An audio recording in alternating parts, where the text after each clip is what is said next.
existed. They're definitely not manufactured in Rome, where there was a very, very high artistic standard. But we got them under the microscope and then some analytical equipment and did a whole battery of scientific tests. And we basically showed two things. First, they're covered in scratches of exactly the type that coins that have been in circulation for an extended period of time have. And then there's dirt, and the dirt is cemented in place by silica, which is a substance that binds soils together. There's actually 200 pages of scientific reports under this, but they show these coins have been buried underground. He says there is no evidence to suggest Sponsia never ruled from Rome itself, but was an emperor nonetheless, governing in a Roman outpost just as the empire itself started falling apart.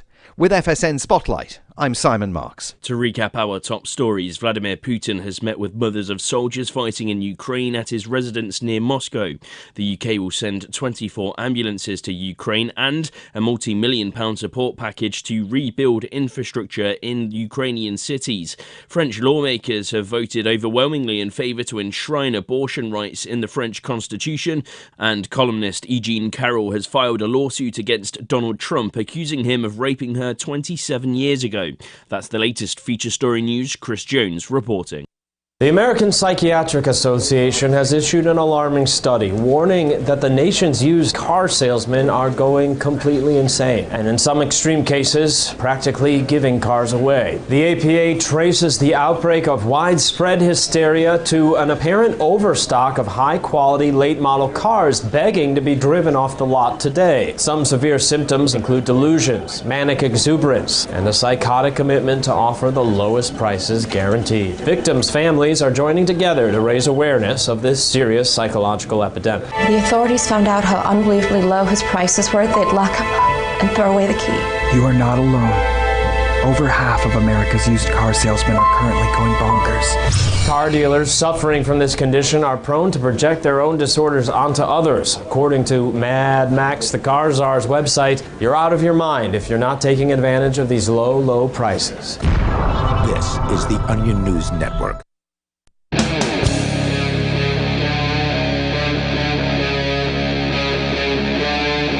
Free Talk Live.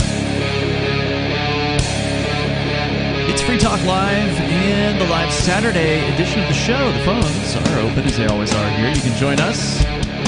The number is 603-283-6160. That's 603-283-6160. And here in the studio tonight, it's Ian. Peakless Mountaineer. And I'm a lumberjack, and I'm okay. Just okay? I sleep all night and I work all day. That'll do it. He's a lumberjack, and he's okay. Do you cut down trees and eat your lunch? I skip and jump. I like to press wildflowers. Okay, yep. You're that guy. He puts on women's clothing. And hangs around in bars. Okay, good one.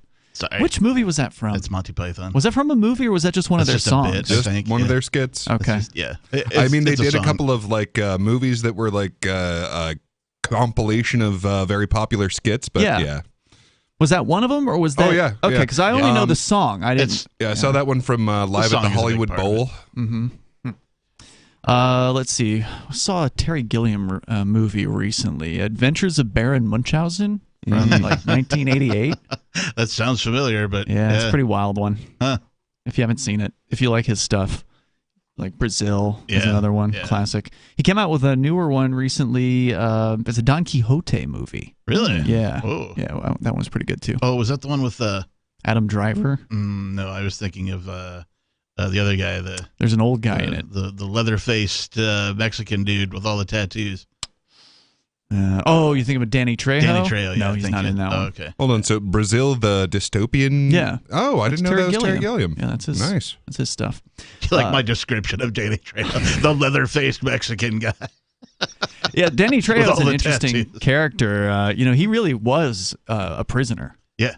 And he makes an excellent bad guy. Yeah. In anything that he's cast, like typecast as a bad guy, he's great. There have been some, he's made some B films where he's the main guy that are terrible movies, but violently fun. Like if you like to see a lot of bloody gore stuff. Machete was an excellent film. Yeah, wasn't he the good guy in that one? He was, believe he or was, at least the protagonist. An anti-hero to some extent. But I think the sequel was fantastic too. I hope they make the third one before he passes away because he's old. Yeah. Like he doesn't look it. Yeah, because he's in good shape. From Dusk Till Dawn. Mm-hmm. Oh yeah, he's just a side role in second. that, yeah, but he's great. Yeah, he does an amazing job with that one. Oh yeah, yeah. That's like the role he was born to play. He's 78 years old. Jesus! Wow, it was good for you would have no That's idea. amazing. Yeah, you'd have no idea. So yeah, we can talk about a little bit of pop culture. That's fine too. You can bring up anything you want here. Oh, yeah, we got on off Free on Talk a tangent, Live. didn't we? The number is 603-283-6160. Tonight it's Ian. I don't know. Did we introduce ourselves? I think we did, didn't we? No, we didn't. We got off on a tangent because he won't tell us that he's the captain. Oh, that's right. That's what I'm happened. a lumberjack and I'm okay. He's the captain. Captain Kickass is here with us. So yeah, whatever you want to talk about here goes. We do have things in the news to discuss. You had a story tonight, Captain. I don't know if we're going to get to it, but since you mentioned Danny Trejo, it made me think about this. You got a story about getting high in space, and of course the third.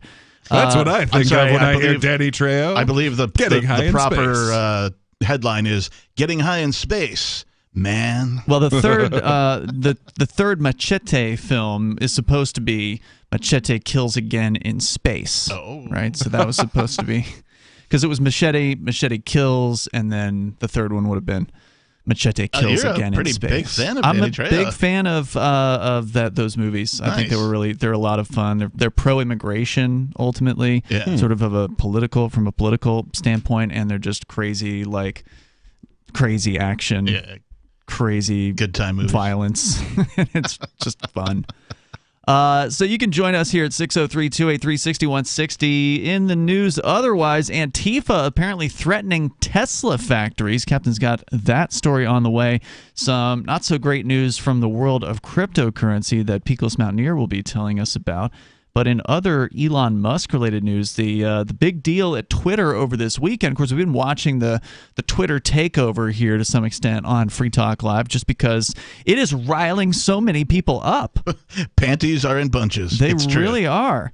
And, of course, some people have left the Twitter platform in protest over this. I'm going to take my ball and go home. Some have walked away from accounts with millions of subscribers, but most of them haven't, because who would walk away from that kind of reach? And they say they're walking away, but there's really no way to completely delete your account. Is there? I've never tried to with Twitter. That I'm aware of, right? I'm told that there is a way, but I know that was true with Facebook. Yeah. Oh, maybe I'm thinking of. Well, and come on, man. This is the best part. Even if you are of the opinion that everything is going to hell right now, okay, fine. Then it's the climax. It's the Hindenburg, as Arya pointed out. Okay, this is the most interesting Twitter has ever been. So why would you walk away now?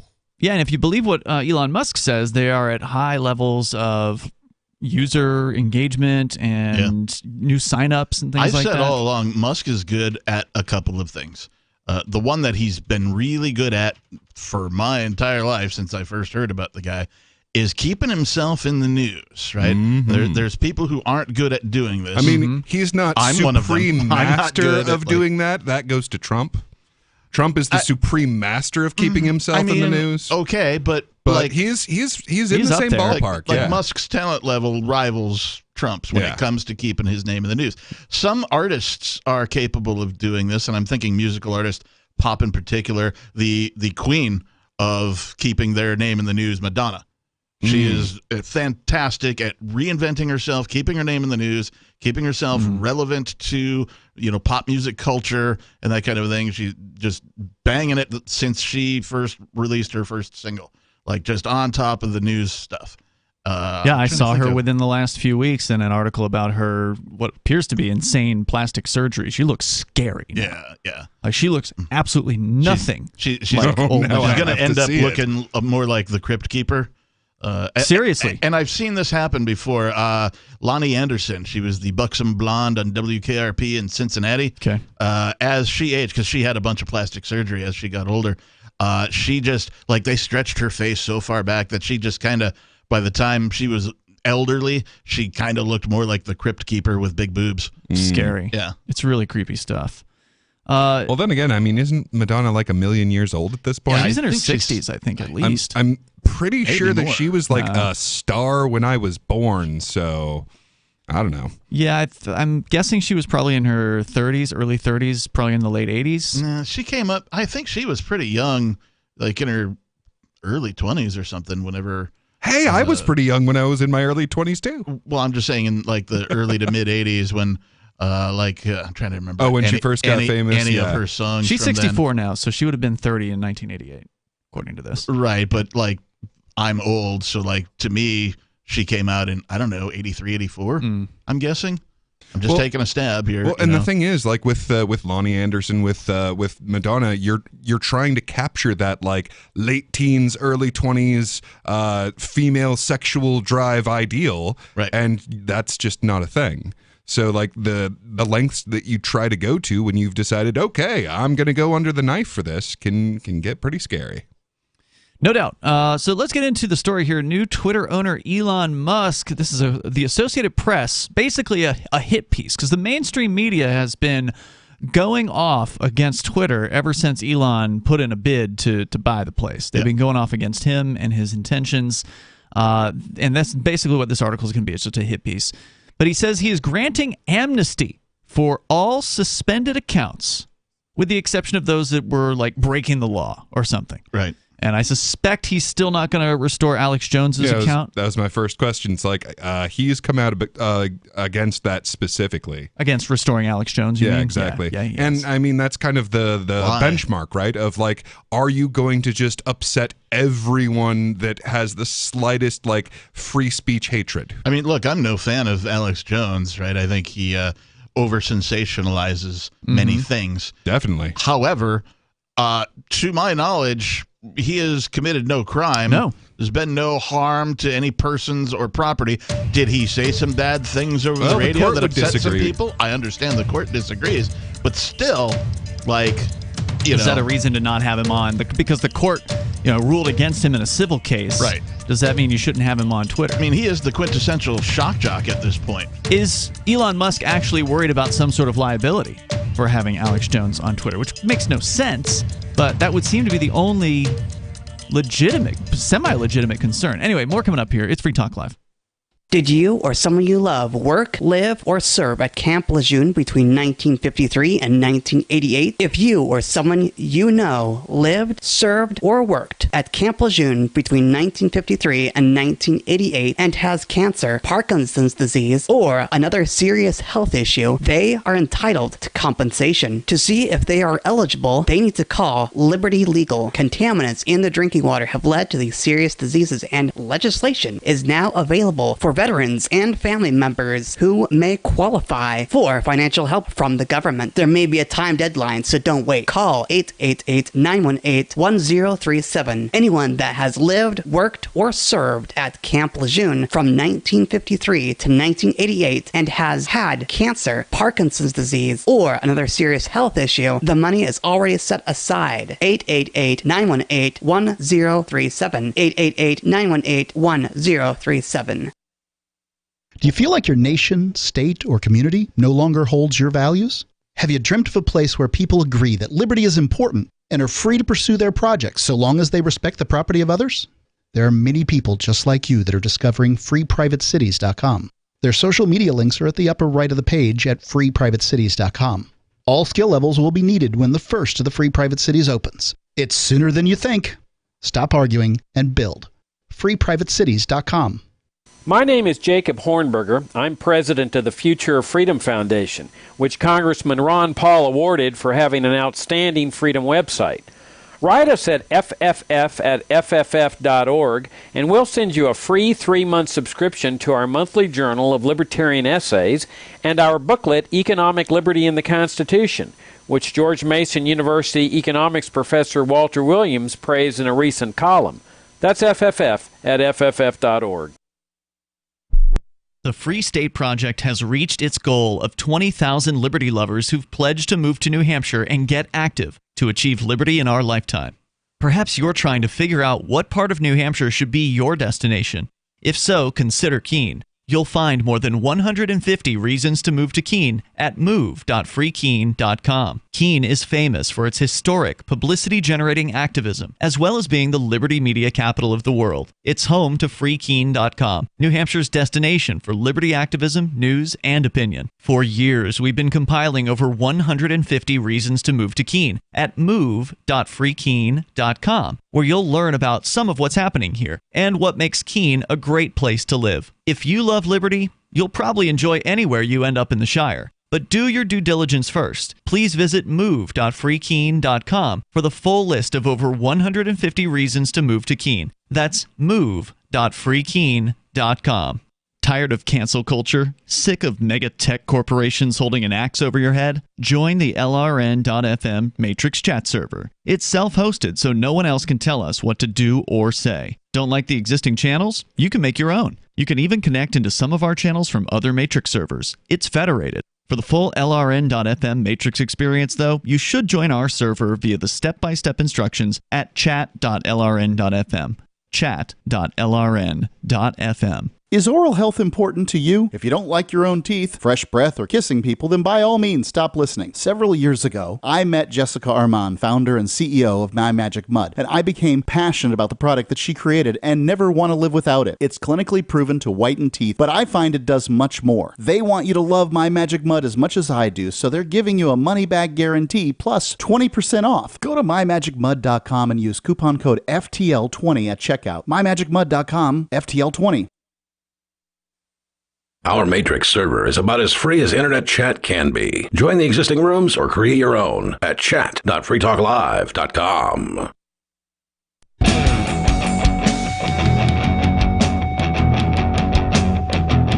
It's Free Talk Live. The phones are open here, and you can join the show. The number is 603-283-6160. The live Saturday episode. It's Ian here with you.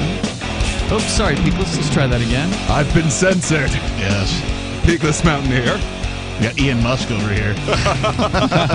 I'm the captain in case anybody cares. We'll get into more about this amnesty that is apparently coming on Twitter for all suspended accounts, or all asterisk suspended accounts. Isn't the left like totally freaking out about that? Yes, they are, and that's why the Associated Press is writing a whole hit piece about it. But yet the left wants like amnesty for like our political leaders who screwed up the whole COVID thing and locked everybody down. Oh, yeah, and, sure. So I know we murdered your grandma and didn't let you go to the funeral.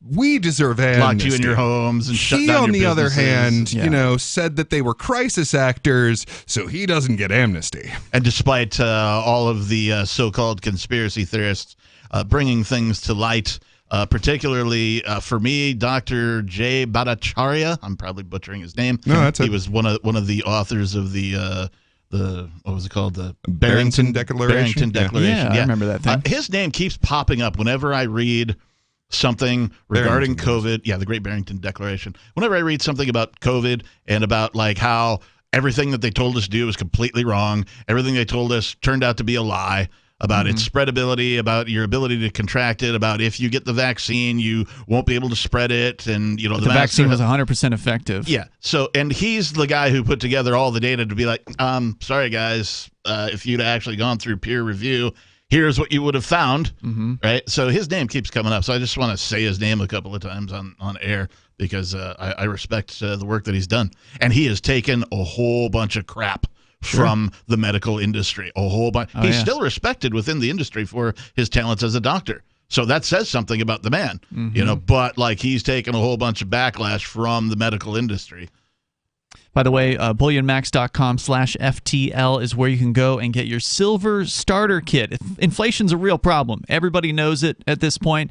What do you do about it? Well, one thing you can do is get into some of the most stable assets in recorded history, something that is not the U.S. dollar or whatever other central bank currency is being inflated like crazy. BullionMax.com can help you with that. Gold and silver, precious metals, they're shipped fully insured directly to your home, and you don't even have to talk to a salesperson. Just start at BullionMax.com/FTL.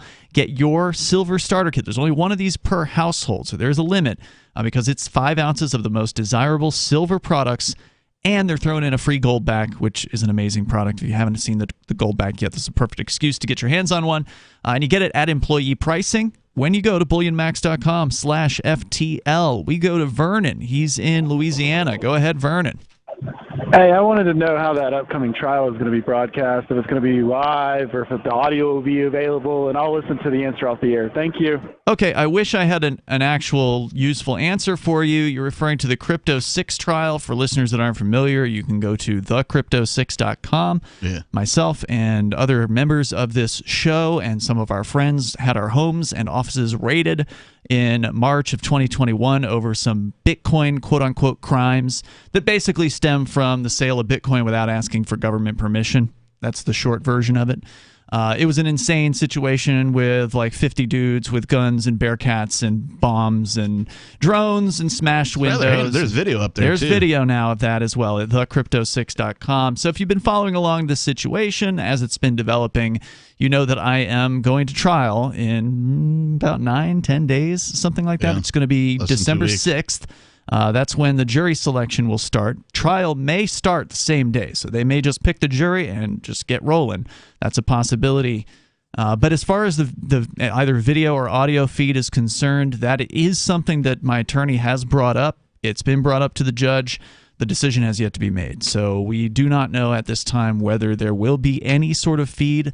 I mean, I think there's a strong argument that there should be because the trial is of national significance, right? This is cryptocurrency. This isn't just some sort of local New Hampshire-based thing. This is going all across the United States as far as, you know, whatever the ruling is, whatever the jury decides could have an effect on other people's cases. So you shouldn't have to, you know, if you're in California or Florida or Texas or something like that or anywhere else, you shouldn't have to fly into New Hampshire, rent a hotel room for 2 weeks. It's expected to be a 2-week-long trial just so you can sit in the courtroom and watch this thing. So there's a strong argument to open this thing up, but as of right now, we don't have an answer on that. So that's all I got.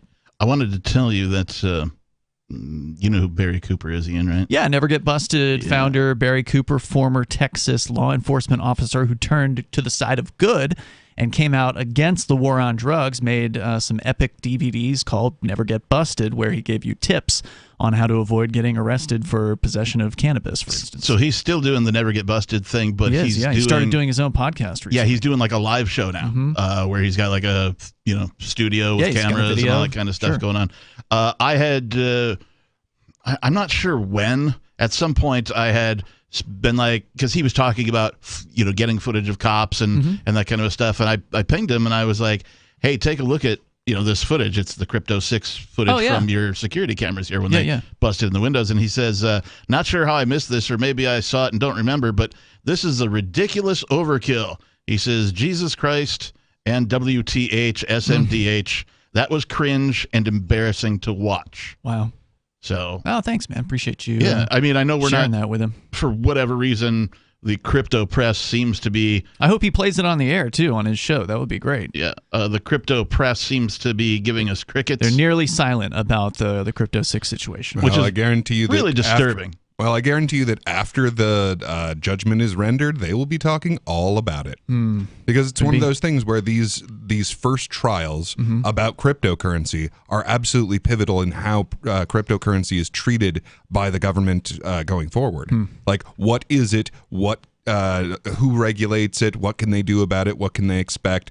These all get determined in the first times that these things come into a court system.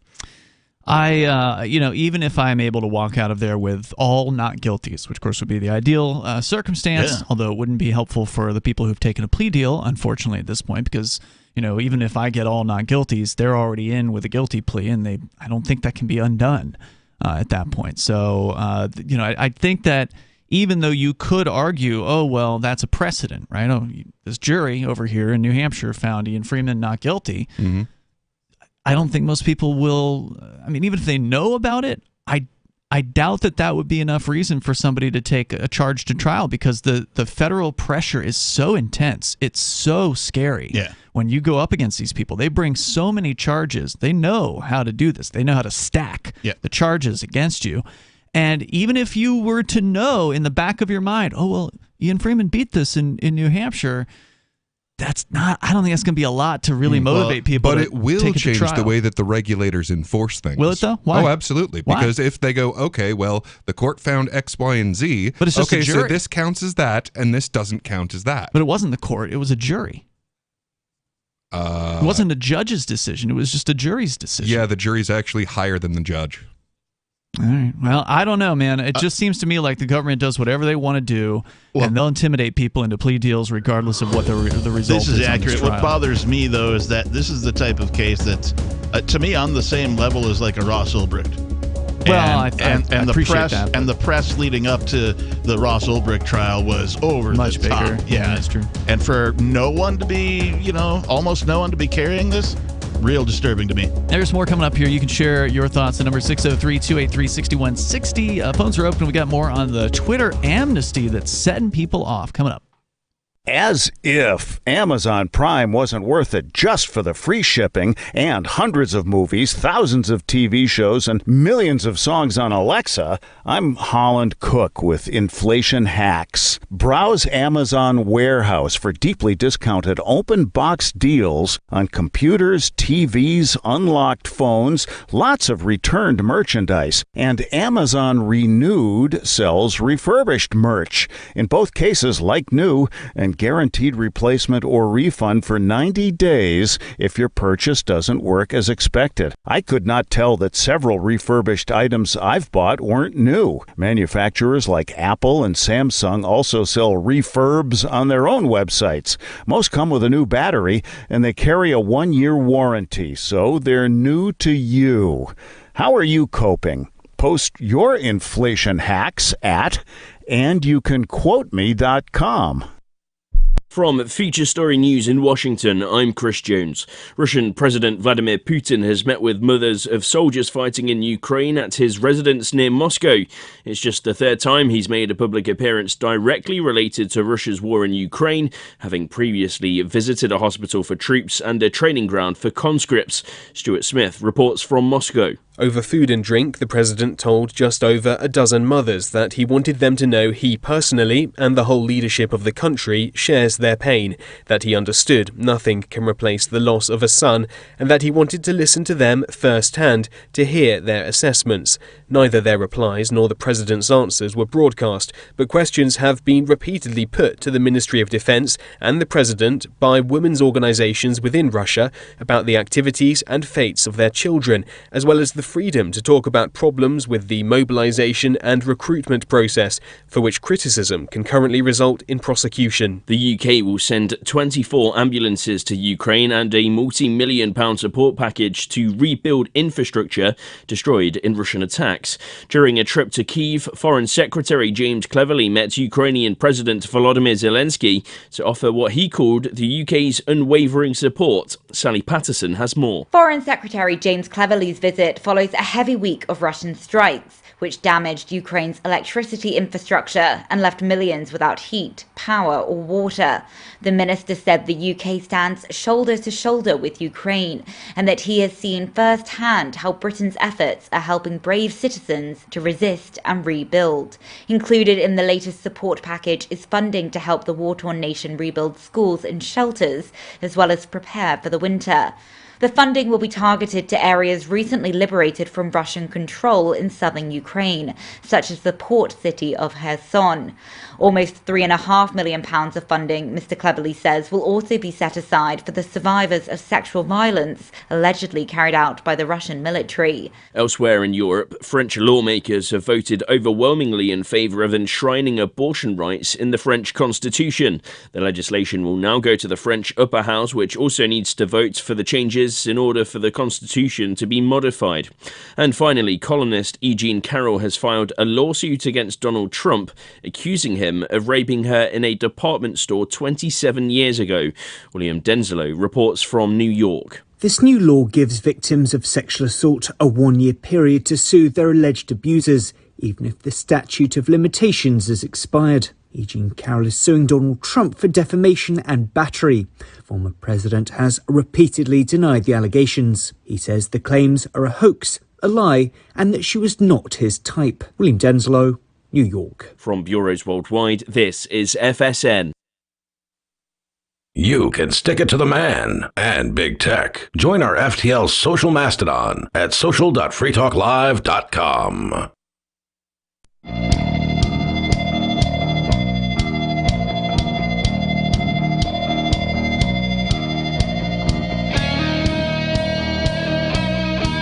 It is Free Talk Live. The phones are open, and you can join the show. If you want, the number 603-283-6160. We're talking about the Twitter drama where people are freaking out over some decisions that Elon Musk is making to try to open up the platform, try to welcome people back who had previously been suspended. It's so upsetting to people on the left that the mainstream media is writing hit pieces about this. We'll get into it further. Here tonight, it is Ian, Peakless Mountaineer, and the Reverend Captain Kickass. You were going to say something, Cap? I was going to say it's funny that the left have been driven to a decentralized platform, Mastodon. Yeah. I think that it's so great because the longer the concept of decentralization is around, the more it helps everybody. Mm-hmm. Yeah, it doesn't matter what your ideologies are, right, or your belief systems, or your political leanings, or whatever it is. It's going to help everybody, right? It's going to be there for you in your time of need. The right-wingers already went over to Gab and Truth Social, and some people on the left have been involved in Mastodon previously. The more hardcore, like techie leftists were the ones that were into it. And now it's opened up a little bit more, general interest. So that's great. And the same thing will happen with cryptocurrency. Once everybody realizes what a piece of crap these CBDCs are. People who aren't educated on cryptocurrency believe that CBDCs and cryptocurrency are the same thing. Still, they still believe it. And, I don't even see the mainstream media trying to trick people into thinking they're the same thing. They just do. They just do. People are just like, oh, digital currency, like crypto? No, not like crypto. That's why they have different names. Cryptocurrency is completely different from digital currency. Oh, I definitely see the media trying to trick them into that. I mean, it started long ago when they started talking about Bitcoin in the first place, and they just lumped everything together. Cryptocurrency is the same as Bitcoin, is the same as digital currency. And, I mean, at the time, no one was really talking about central bank digital currencies at all, but they spent so long getting everyone to think of these as the same thing, using them interchangeably in headlines and all that sort of thing, that when central bank digital currencies came along, they're like, oh, it must be the same thing. It's a new Bitcoin. Yeah. No. In fact, I'm glad you brought that up. The opposite. Because I've actually had a puff piece from I think the Canadian media, maybe, I'm not sure. But it looks like Canadian media. Which, as you know, Canadian media, for the most part, as far as news is concerned, is run by the government. They've got essentially their equivalent of the BBC. It's called the CBC. Their bacon is also questionable. And openly. They don't even bother to hide it in a decent country like this one. Right. So I've got their puff piece on CBDCs. We can play that since you guys brought them up. We'll get to that here in a bit. But let's go to the phones first. Law Dog is on the line in Michigan. Go ahead, Law Dog. Hey, I got to salute you there. You're going to be batted nationwide when you go into that courtroom. What do you mean, batted nationwide? Wish you the best of luck there. Okay, well, thank you. But, you're a legend. I sung that song about you. The Crypto Six, they are friends of mine. Crypto Six, they are friends of mine. That's very kind, Law Dog. Selling Bitcoin, nobody drinking his wine. Hey. That does sound like nobody. Well, thank you very much for the kind words. I do appreciate it. I learned, sadly, yesterday, I met with my attorney. He said, because I'd asked him before, I said, how long's it been since there's actually been a trial in this court? A federal trial? Yeah, we know that the library had a civil case, right? But as far as like actual criminal trial, he said it's been like a year and a half. So now, is that just because government put everything on hold? And no, it's because people take a plea deal. Yeah, of course it is. Oh. I mean, because everybody takes a plea. No one ever goes to court for anything, ever. So there hasn't been a case that's been tried at all. That's my regardless of the COVID and everybody moving to Zoom and all that kind of crap. I mean, I could have misinterpreted what he was saying, but I'm pretty sure that's what he was saying. Thank you, Law Dog, for the call. I know my experience of like even trying to go to court is they will give you offer after offer after offer after offer because they do not want anyone to ever actually use the court system. Well, they haven't really given us any serious offers. So they really want to put me in a prison cell. That's for sure. surprising. Yeah. I mean, no, I guess it's not. But considering the offers that they made to those who the rest accepted, of the Crypto 6, yeah, like I would have expected them to come at you with at least one meaningful offer. Nah, not really. The only thing they offered was early on in April of this year. They said you can take a plea to every charge except for the one with a minimum sentence. So except for the biggest charge, I could take a plea to every other charge. God, what a bunch of douchebags. It's like, no. That's putting it kindly. Yeah, we didn't hurt anybody, so I'm not allowed to say what I'm going to really trial. think on radio. Tune into Beard Talk Live later. Perhaps I'll restate. No victim, Do no we crime. have enough time to really? Anyway. No victim, no crime. We're going to trial. So that's what it's going to be. Anyway, back to Elon Musk and Twitter. He's announced what he's calling an amnesty for suspended accounts. And the billionaire's announcement, according to the AP, came after he asked in a poll posted to his timeline to vote on reinstatements for accounts that have, quote, not broken the law or engaged in egregious spam, unquote. The vote was 72% in favor of that. And he said, the people have spoken. Amnesty begins next week. Vox populi, vox Dei, which apparently means in Latin, the voice of the people, the voice of God. And he also used that same line when he reinstated Trump's account after roughly 51 and change percent voted for that. However, my theory is Musk would have reinstated Trump even if a majority voted against the reinstatement. I kind of feel that's the case anyway. Because he would have just been like, well, it's my site. I was just taking your temperature. I'll do whatever I want. Yeah, it is kind of funny that all of the people who call themselves Democrats are like, democracy? No! Right? Which really, like Musk's response to anybody about anything that he's done on Twitter should just be, my site, I do what I want. Yep. That should just be his entire response. He owes what nothing fun to is that, anybody. though, Captain? Right? He owes nothing to anybody. He owes nobody any explanations. But it's more fun to stir up the controversy, right? If he puts a poll up, then like we were saying before, he knows how to get attention, right? He puts up a poll about Trump. He gets articles written about his poll about Trump. He puts up a poll about amnesty. This is an AP story about his amnesty decision. So, like, everything he does, he's a master at this. Well, and now he gets to blame us for it. What do you mean, blame us? Oh, well, it's like, what? I put it to a vote. Oh, it's just what the people wanted. This is you guys' fault if this goes poorly. I think he's learning how to be more, I don't want to use the word political, but certainly that's what he's doing. He's politicking his moves on Twitter so that he can both make the changes and absolve himself of any potential guilt, right? Which is what politicians do. They're like, oh, well, yeah, sure, I murdered a whole bunch of people with bombs and, lands where mostly brown people are, but you voted for me, so it's your fault. Right. AP says such online polls are anything but scientific and can be easily influenced by bots. So just throw away the results is meaningless. Clearly, it was just a bot. It's because the rest of our voting system is just impeccable. In the month since Musk took over Twitter, groups that monitor the platform for racist, anti-Semitic, and other toxic speech say it's been on the rise on the world's de facto public square. That has included a surge in racist abuse of World Cup soccer players. I want to know who coined that term for Twitter. Was it Musk himself? The public square, world's public square. Musk has been promoting it as a public forum. Right. No, I keep hearing that phrase repeated over and over again. Agreed. It's brilliant marketing, is what it is. Because if you want to be the #1 social media platform, that's the kind of title you got to give yourself. Because the more you say it, the more people believe it. They will. I remember hearing that about Facebook, though. And it is not doing well now. That changed. Which kind of illustrates the point here. It's like, oh, no, this is the public square. This is what the government must step in to regulate. It's like, give it a minute. Give it some time. We'll find some other medium that will be our favorite medium, and then that'll be the public square.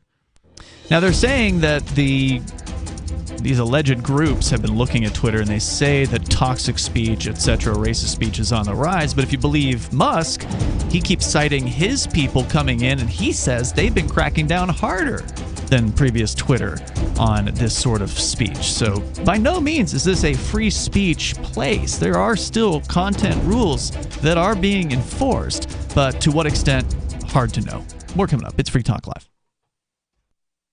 Join liberty-minded voluntarists, anarchists, and libertarians from June 15th through the 18th for the 7th annual Fork Fest at Rogers Campground in the beautiful White Mountains of New Hampshire. Fork Fest is a fork of the Porcupine Freedom Festival, which sold out in 2022. For 2023, we're going back to where it all started, the weekend before PorcFest.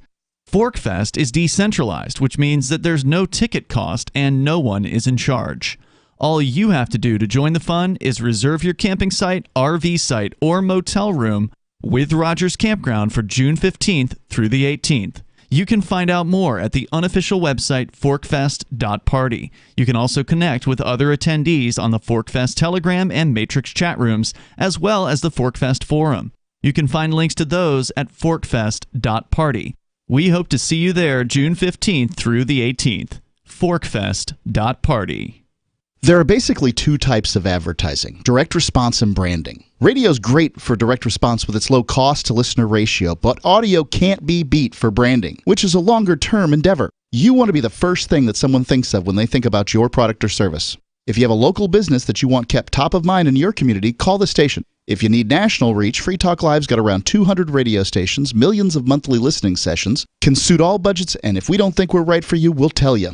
Email me, mark@freetalklive.com. If you want to know the latest about Free Talk Live before we go on the air, all you need to decide is how you want it delivered. It's your choice. Visit news.freetalklive.com to receive our usually weekly news updates by email. Plus, we have a Twitter account at twitter.freetalklive.com, and you can follow us on the decentralized Mastodon platform at toot.freetalklive.com. So please follow us at toot.freetalklive.com and sign up for our emails at news.freetalklive.com. Do you prefer to listen to Free Talk Live on your schedule on demand? You can find the link to our podcast at feeds.freetalklive.com, which features the daily digest of our radio show 7 days a week. Just drop our RSS feed into your favorite podcast client or subscribe to us on the large platforms if you prefer, including Apple Podcasts, Google Podcasts, iHeartMedia, Spotify, and Stitcher. All the links are at feeds.freetalklive.com. If the daily digests aren't enough for you and you really don't want to miss a moment of Free Talk Live, you can always sign up for our AMPS Patreon at amps.freetalklive.com for just $5 a month, and you'll get the full radio show without recorded commercials. Plus, you'll help us advertise, market, promote, and support Free Talk Live. That's amps.freetalklive.com to join AMPS, or feeds.freetalklive.com to get our main podcast, or find us on the major podcast platforms. What if you want to hear the latest episode of Free Talk Live, but all you have is your phone, you forgot to download our archive, and you have no data connection? You can call our Listen line at 641-793-0191. That's a long-distance number, so you may incur charges. If not, listen as long as you want. 641-793-0191. The Free Talk Live Listen line, 641-793-0191. Looking for a great real estate investment? Consider New Hampshire, which is ground zero for the Liberty Movement. Your first call should be to Mark Worden from Porcupine Real Estate. He's more than just a real estate agent. He's your New Hampshire concierge. Where are the best places to live? Do you want farm, city, the burbs, or forest? Do you want a duplex or multifamily building so that renters pay your mortgage? There are homes in all price ranges in New Hampshire, and Mark can help with financing too. Invest in liberty and property. Mark Worden can help. PorcupineRealEstate.com. Don't miss a moment of Free Talk Live. Get our archives daily via our podcast at feeds.freetalklive.com.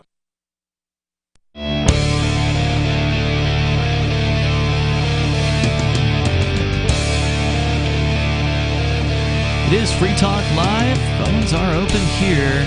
You can join the show live Saturday. Episode number 603-283-6160. That's 603-283-6160.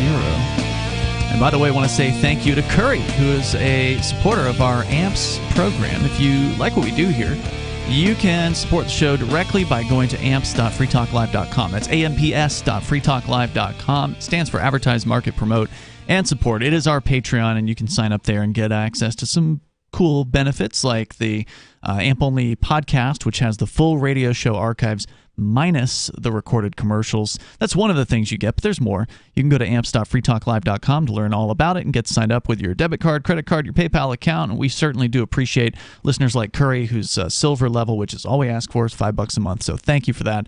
It's amps.freetalklive.com. If you think about it, the price of amps just keeps getting cheaper over time because $5 doesn't buy what $5 bought 2 years ago. So certainly not even a cup of coffee anymore. How did Mark used to say, the best use of your Liberty dollar? Yeah, I appreciate that. So it's amps.freetalklive.com. We're talking about the Twitter amnesty that is apparently going to go into effect at the end of this weekend or maybe sometime early next week, according to Elon Musk. After a vote, the leftist media has been freaking out about this. This is an AP story where they're doing everything they can to try to undermine Elon Musk and Twitter here in this piece, which is why I thought it was going to be interesting to share this.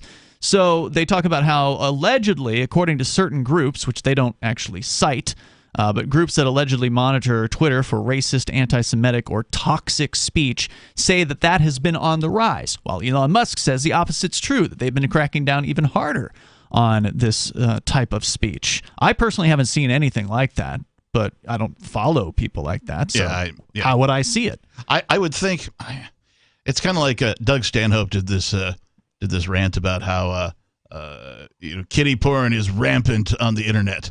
Now, Doug Stanhope is an admittedly dirty guy, right? Yeah. And he'll search porn. He's like, I have seen every weird kind of porn that you can possibly search for. I have searched some of the most disgusting terms that most people wouldn't dare to search, and I have never accidentally run across some kiddie porn. And he's like, you would think that a guy like me, would be able to bump into that if it was truly running rampant on the internet. So take that for what it's worth. Did see there's this supposed libertarian chick. She's got real short cropped hair. Her name's Eliza. I don't know what her last name is, but I've seen her posts and I've seen Musk interacting because I follow Musk.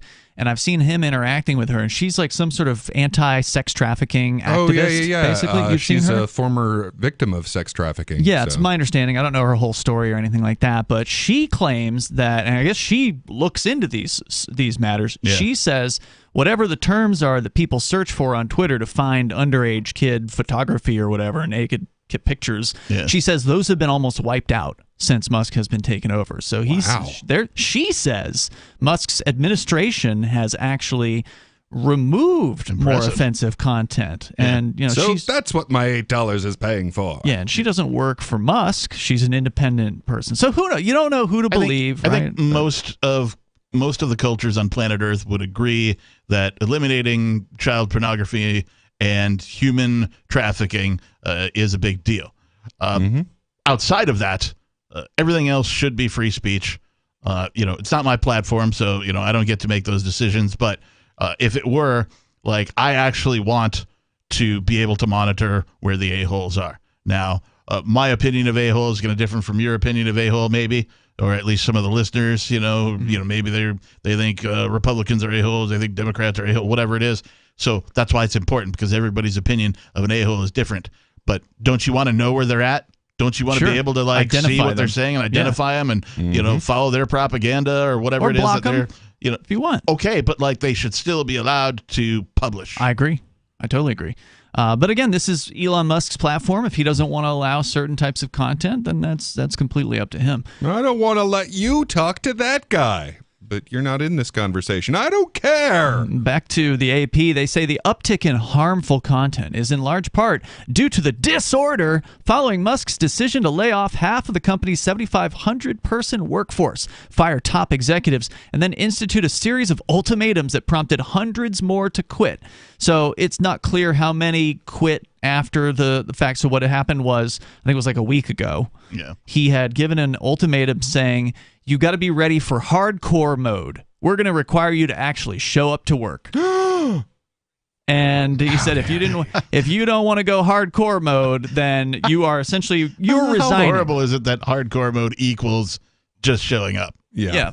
Like, I mean, he's talking about maybe some late nights, that kind of thing, right? Like you're going to actually be expected to work and work for real. Sure. And so he gave the employees. And I mean, there were so many stories about what was expected out of Twitter. It wasn't much. Employees, like, oh my God, they barely had to work. Like, you didn't have a job. You just, in theory, had a job. You got paid, but like.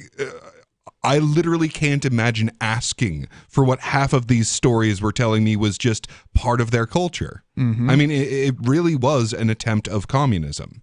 Like, It was modern communism. Crazy. Like, oh, well, everyone will just determine for themselves what they can give us.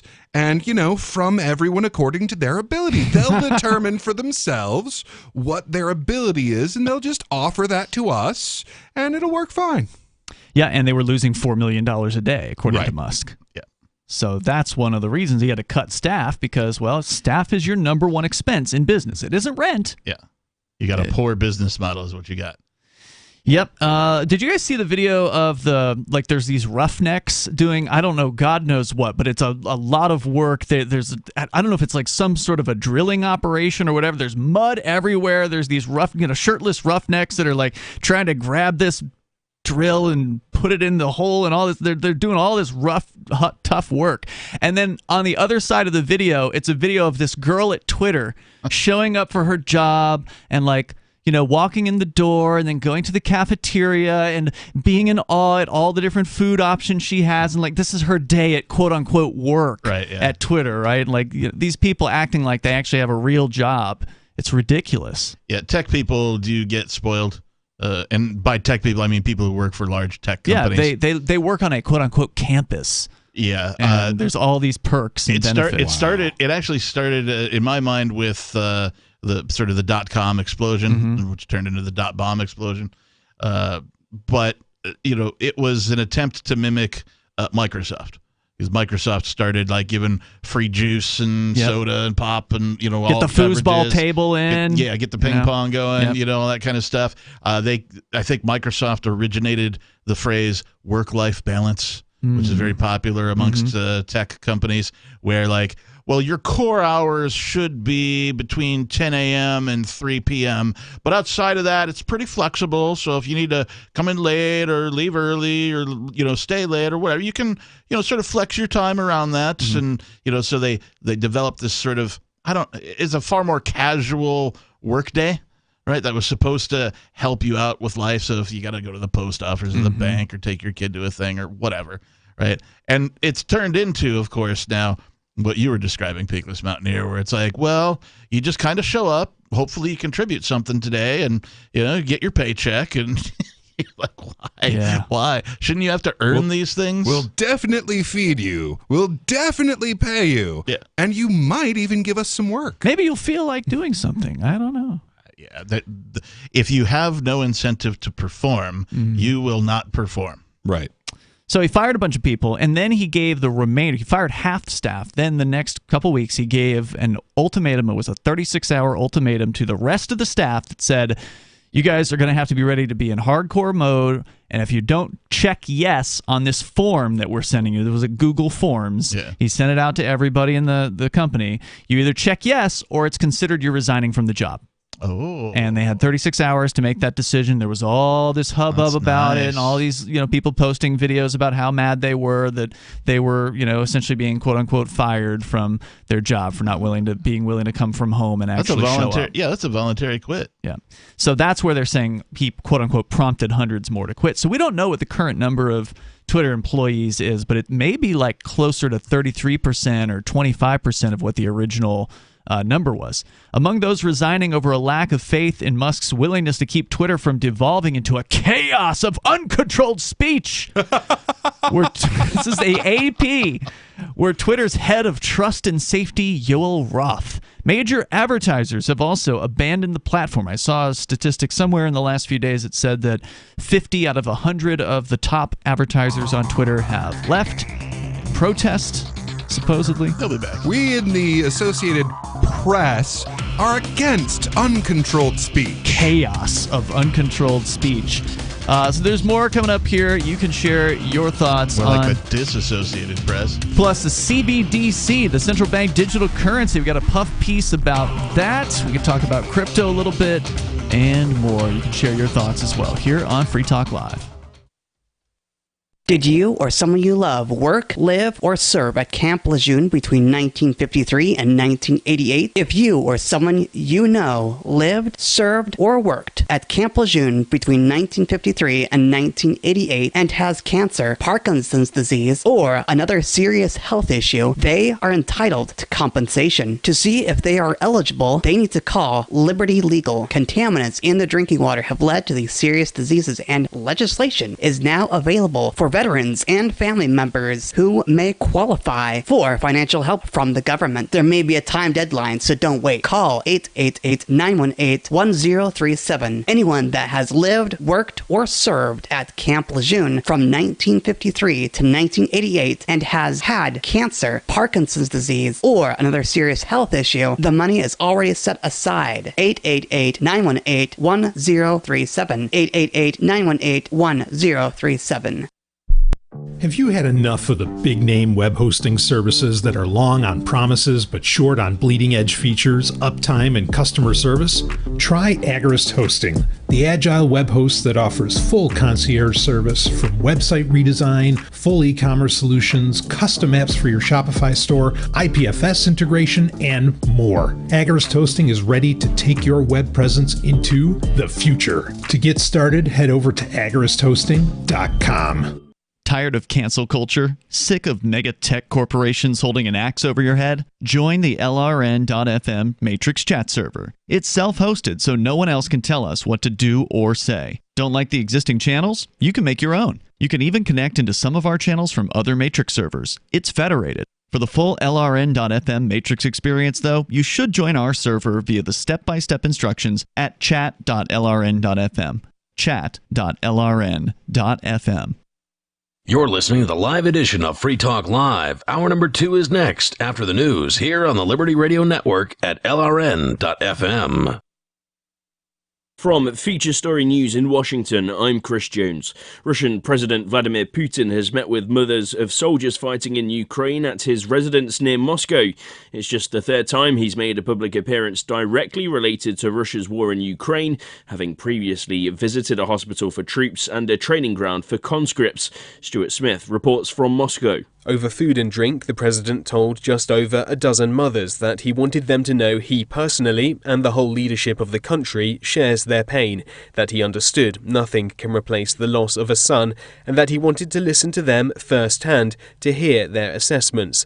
Neither their replies nor the president's answers were broadcast, but questions have been repeatedly put to the Ministry of Defense and the president by women's organizations within Russia about the activities and fates of their children, as well as the freedom to talk about problems with the mobilization and recruitment process, for which criticism can currently result in prosecution. The UK will send 24 ambulances to Ukraine and a multi-million-pound support package to rebuild infrastructure destroyed in Russian attacks.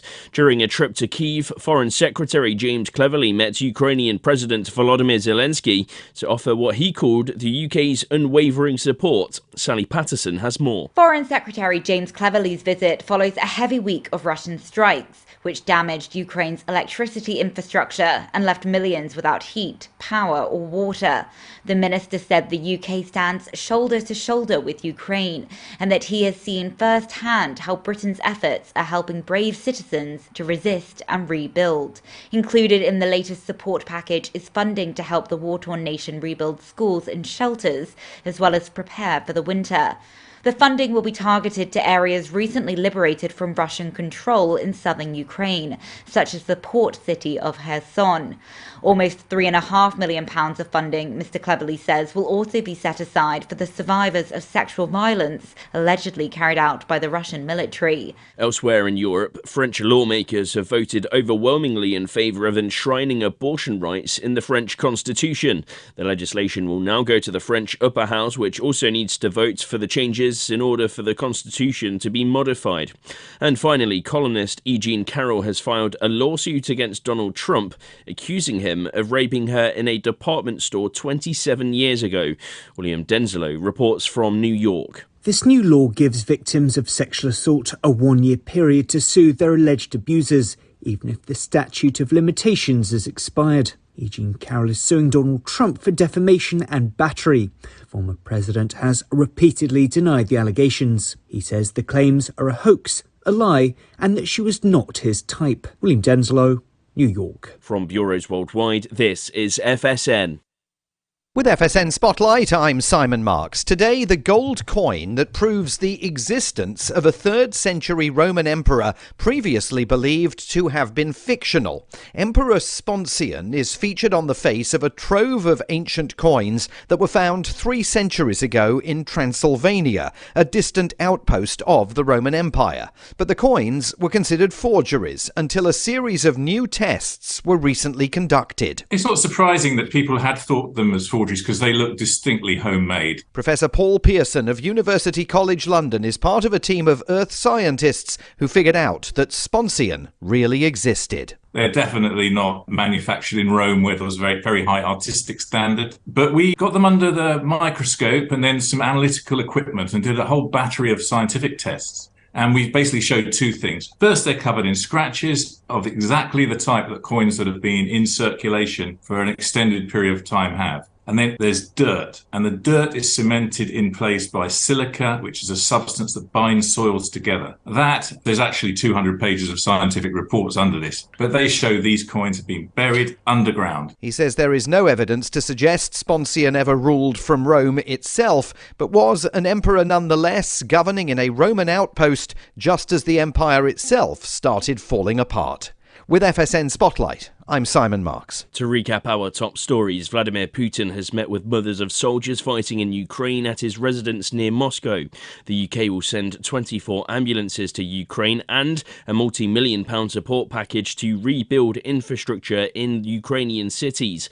French lawmakers have voted overwhelmingly in favour to enshrine abortion rights in the French constitution, and columnist E. Jean Carroll has filed a lawsuit against Donald Trump, accusing him of raping her 27 years ago. That's the latest feature story news. Chris Jones reporting. Nothing you do or say will ever reach the lofty heights attained by the following news summary. This is The Onion Week in Review. Facing increased market pressure and a shrinking bottom line, media company Startrove was forced to lay off dozens of unskilled bloggers this week. Sources confirmed that before being dismissed, many of the bloggers had been with the company for months, regularly performing menial tasks such as describing celebrity outfits and composing quizzes about Disney characters. I mean, I'd been with this company for almost a year. It wasn't the most rewarding job, and I didn't have health insurance, but it paid the bills. I'm already 25 years old. I just don't know where to go from here. In other news, a 6-day visit to a rural African village completely changes a woman's Facebook profile picture. A new dating website helps plus-size Jewish plane crash survivors find love. And a kid figures he'll go down the slide 36 more times and then call it a day. This is the Onion News Network.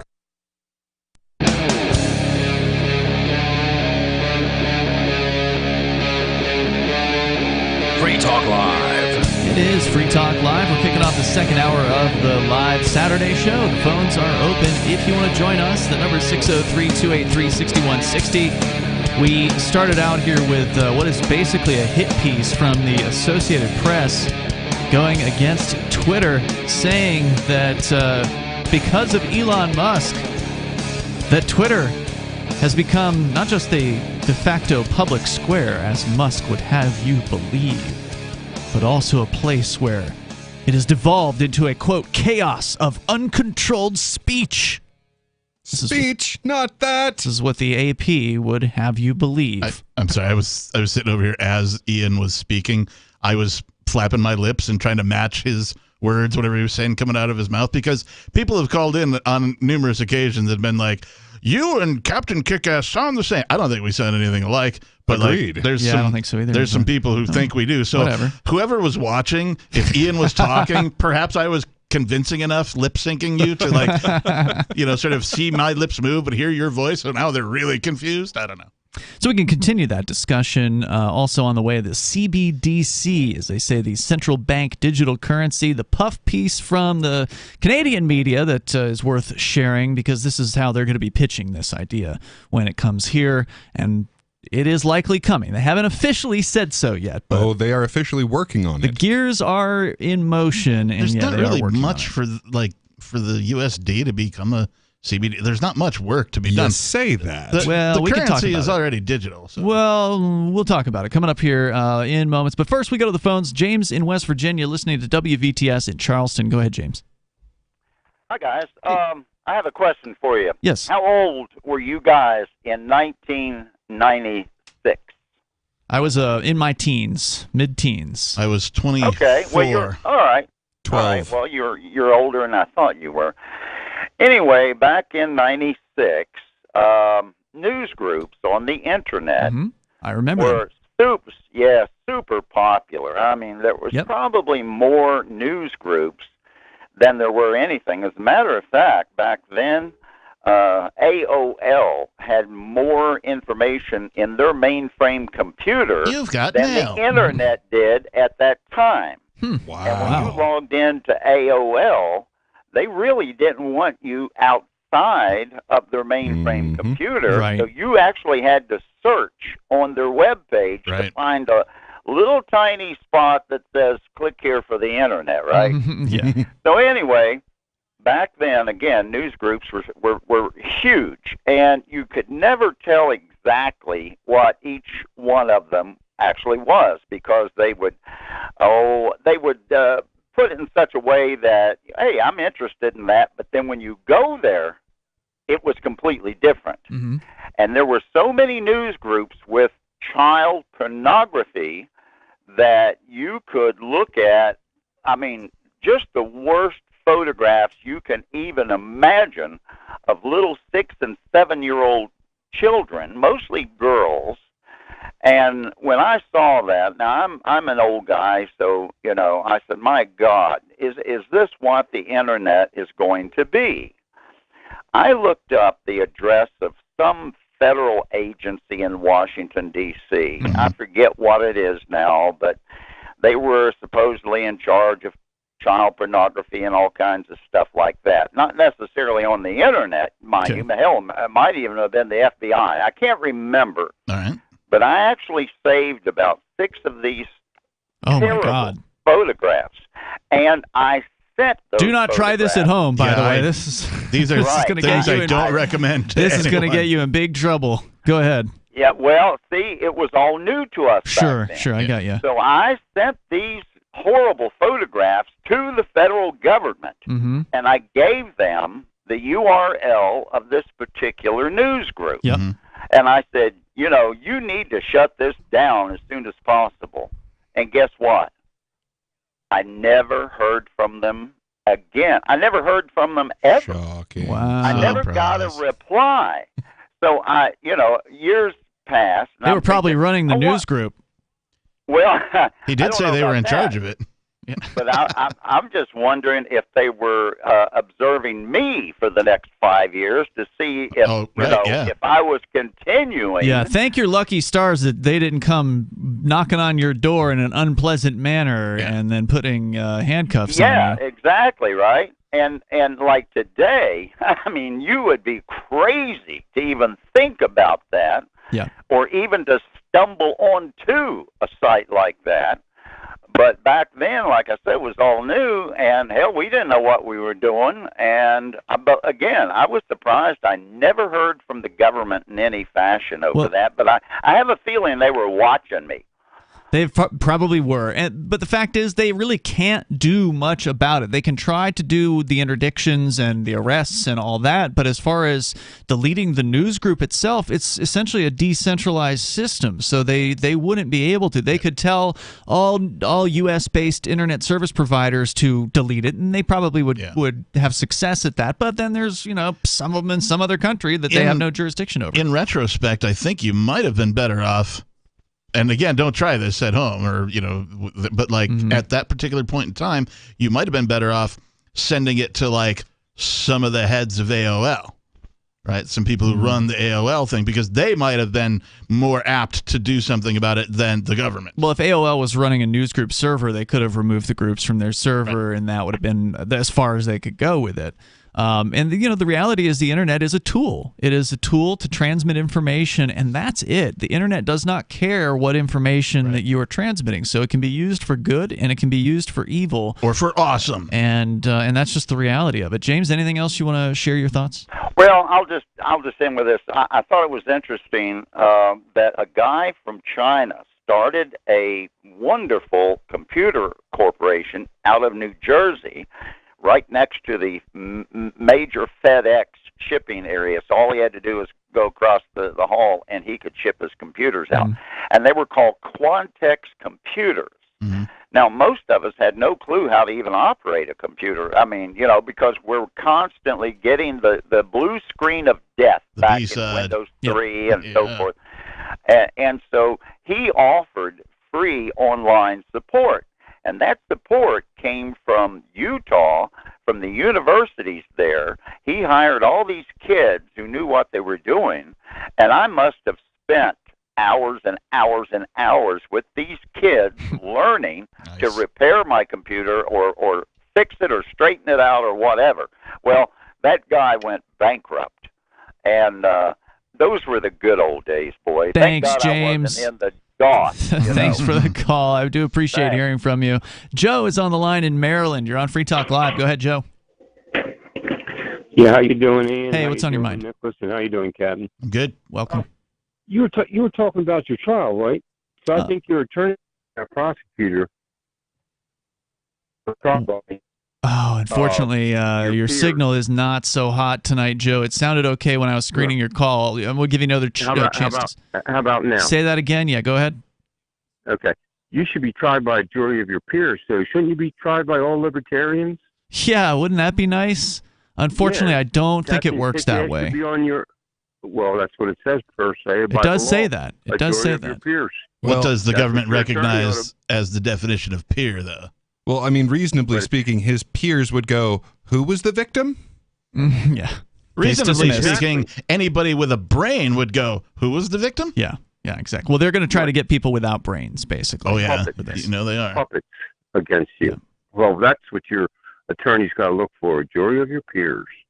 Yeah, I'm not familiar enough with the various different court decisions over the years, but you can better believe people have brought this up before. It's like, well, how come these people don't look like me? They don't act like me. They're not my friends. These aren't people that I know. I don't have any relation to them. They're not my peers, community. Right? They're not in my interest group. The court has repeatedly found that jury of your peers is merely a term of propaganda. Basically, yeah. It just basically means, can they fog a mirror? Okay, let's put them on the jury. That's what it comes down to. Try and find any way to get you off, Ian. Anyway. Thanks, Joe. I appreciate it. Anything else you want to share tonight?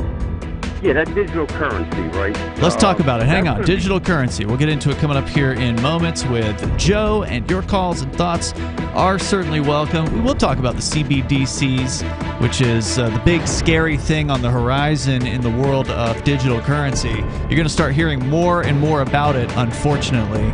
Again, it's not official yet in the United States, but it is in some other countries. More coming up here. This is Free Talk Live.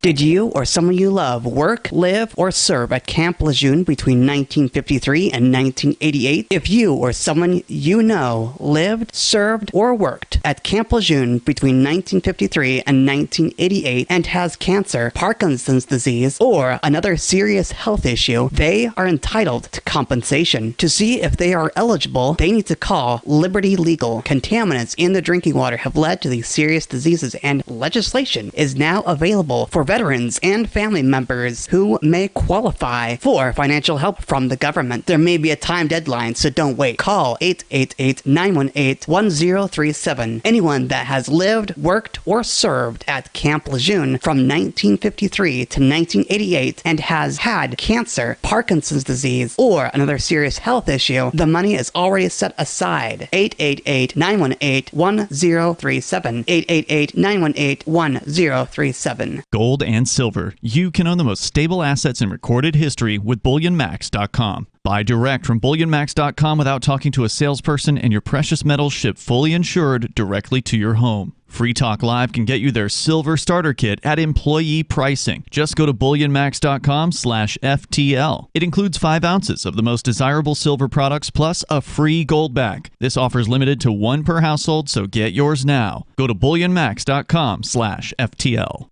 So you've signed the Shire Society Declaration and are planning your move to New Hampshire to be around more liberty-oriented people. Next, sign up for the Shire Society Forum at forum.shiresociety.com. There are a bunch of people there who are already in the Shire, and they want to meet you. If you're already in the Shire physically, you should also come by the forums. Remember, not everyone uses Facebook. New people are signing up for the Shire Society Forum every month, so drop in and say hello at forum.shiresociety.com.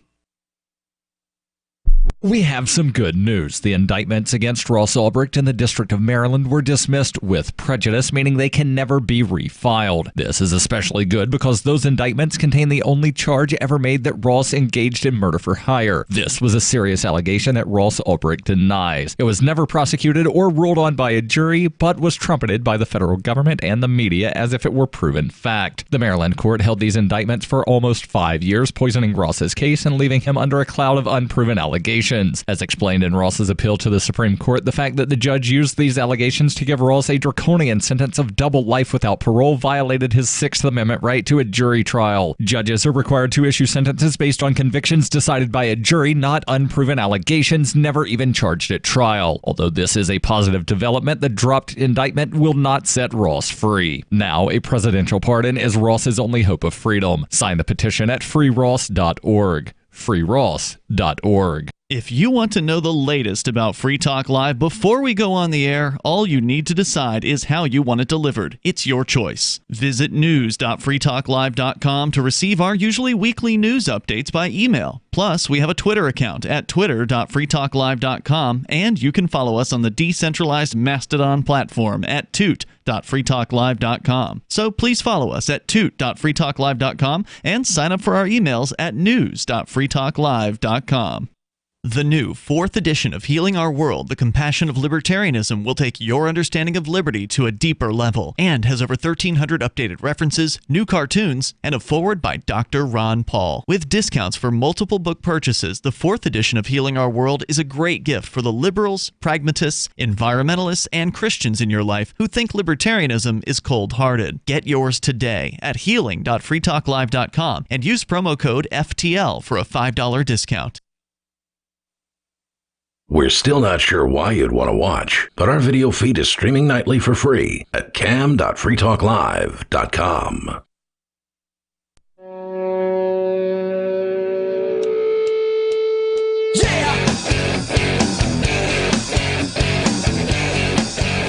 It's Free Talk Live. You can join us here. The number is 603-283-6160. That's 603-283-6160. Joining you in the studio tonight, it's Ian, Peakless Mountaineer, the Reverend Captain Kickass. We got Twitter. We've been talking about with the amnesty that's going into effect apparently early next week. It's setting off the people on the left, people at the AP writing a hit piece about it. We'll share a little bit more from that. The CBDC is also on deck. We got a puff piece by the Western media predicting what's coming with CBDCs. Trying to pave the way in people's minds. What's a hit piece and what's a puff piece, Ian? A hit piece is an attack, and a puff piece is a glowing recommendation or a glowing article about a thing. Right. Thank you for asking. So you can bring up anything that you want here on Free Talk Live. In other news, I do want you to know about Bitcoin.com. So if you're interested in cryptocurrency, which is not the same thing as digital currency, if you're interested in cryptocurrency like Bitcoin and Bitcoin Cash, then you ought to get over to Bitcoin.com and click Get Started at the top of the page. That's where you can learn some of the basics about crypto like Bitcoin and Bitcoin Cash. You do need to know some of these ideas, I think, before you get into them. Don't go into this blind. Take a little bit of time. It doesn't have to be a lot of time. 3 minutes is the length, I think, of the first video or thereabouts. Just watch that one at the bare minimum. Dig in deeper if you feel so inclined before you actually get into crypto. And it might be a good time to get in. Some people think it's going to keep going down. I know, Peakless, you're one of those people. You think that the current price of 16,400 something for a Bitcoin is still probably not the bottom. Oh, definitely not. I think it's and a lot of people are predicting that this is the bottom. It's going to go up from here, and I think that they're just ignoring the fact that right now we have quantitative tightening going on. So that's with the Federal Reserve. Yeah, right now the Fed turned off the money printers, and as long as those money printers stay off, everything's going to go down. The price of houses is going to go down. The price of stocks is going to go down. Sweet. I mean, art can probably stay outside of that. Gold has its own wacky sort of thing going on. But in general, everything is going down because no one can afford to buy a whole bunch of extra stuff that they don't absolutely need right now. Whereas like the household credit is going way through the roof because no one's working and they still need to pay rent. But no one can spend time or can spend money on investments. So I think that's going to keep the rate questionable, but that's going to keep happening until they turn the money printers back on. They will eventually. Oh, yeah. I think they will just as soon as the European Central Bank capitulates, and they have to start quantitative tightening first. It's a big old financial game of chicken. Let's go to Joe back on the line here with us in Maryland. Joe, go ahead. You had comments or questions regarding so-called digital currency? Right. That's going to be where the government sees everything you're buying. They're going to give you social credits and things like that, carbon credits. And for people like me who call shows like this, who I enjoy, I'm not going to get any of the social credits or carbon credits because they're going to say I was a bad boy for talking to you good people. Mm-hmm. Yeah, sure. That can happen. Oh, absolutely. So I think they'll classify you as a bioterrorist. Yeah. Right. I can't even get out of my hospital bed. Somebody showed, speaking of this whole carbon credit thing, I saw an image online today that was apparently like a screen capture of somebody buying an airline ticket, and the airlines were being categorized not just by price, but to the right of the price column, there was a column of the amount of carbon that the air travel would consume or generate, or what I guess it generates it, that it would generate, and then you could rank by the carbon generated, and there was like this whole other statistic that they're implementing. So yeah, that stuff's coming too. Which nothing wrong with that if it stopped there. And that's the thing. Once you give them this level of just really minute control, they're going to go, okay, well, you have a carbon credit allowance. You have a limit. Yeah, and if you don't stay within your allowance, then all these terrible things will happen to you. Taxes. That's right. And they're violating our Fourth Amendment rights because we're supposed to be secure in our person, places, papers, and things. You won't find any disagreement here, Joe. That's for sure. Right. I mean, it's just horrible, and people are puppets. Yeah, I don't know when or if those people are going to wake up, but I appreciate your call. Thank you, Joe, for making it tonight. All right, I hope they wake up. Thanks, guys. Indeed. The number is 603-283-6160. That's 603-283-6160. We'll get into CBDCs here in a moment. Just a little bit more about Elon Musk. This is from the AP. Again, they're talking about this whole kind of process of him firing people after he came in. He's now letting people back on the platform. We've seen some high-end, figures like Peterson, I think, the guy from Canada. What's his name? Jordan Peterson. Yeah. That's him. He came back on, and Trump's account has been reinstated, though Trump, of course, has not yet gone back to the account. So these sort of noteworthy folks have been let back on. But starting this week, supposedly Musk is going to go do a general amnesty of any account that wasn't banned for like actually breaking the law or for being a spammer, and then so just basically a mass amnesty, as it's called. And then he said after he took control in the end of October, he tweeted that no suspended accounts would be reinstated until Twitter formed a content moderation council with diverse viewpoints that would consider the cases. On Tuesday, however, he said he was reneging on that promise because he'd agreed to at the instance of a, quote, large coalition of political social activist groups who later, quote, broke the deal unquote, by urging that advertisers at least temporarily stop giving Twitter their business. So much for the Content Moderation Council. Twitter, or Elon has basically made the Content Moderation Council just an open poll that he posts on his own personal account and just letting the average Twitter users vote on things, apparently. You know, if you have the ability, why not? Right? You can use Twitter in that particular fashion to do that because it exists and because he bought it. The other thing I wanted to say about the acquisition is what you've seen Musk do is typical of a tech company getting bought by another company. Right? They come in, they kind of let it go for a little while, and they evaluate what's going on. Maybe they bring in some consultants to help with all of that decision making and stuff, and then they generally cut staff. That's the first thing they do, right? Payroll, right? They figure out what assets they can liquidate and how they can bring themselves closer to being in the black. Most companies, when they get bought, are not in the black, which is why they're getting bought, because somebody else sees some potential value. Maybe they got some money to be able to put into it and a plan to get it to in the black.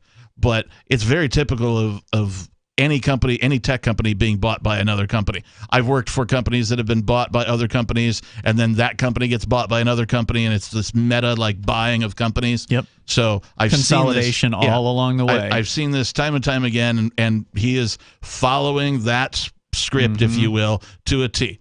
Yeah. Yeah, a lot of people were really surprised that Twitter wasn't profitable, and it's like, okay. Ever. They never made money. So here's the thing. It's a media company. A media company. I know it's social media, so they don't have to pay reporters or anything. But media companies have traditionally lost money. Newspapers are something that rich guys own, mostly so they can put forward or squelch whichever stories they want. So trust me, you're not going to see any terrible stories about Tesla on Twitter for a while. I don't know. I bet you can find anti-Tesla posts on Twitter. They'll exist, and that's the thing. You'll never know.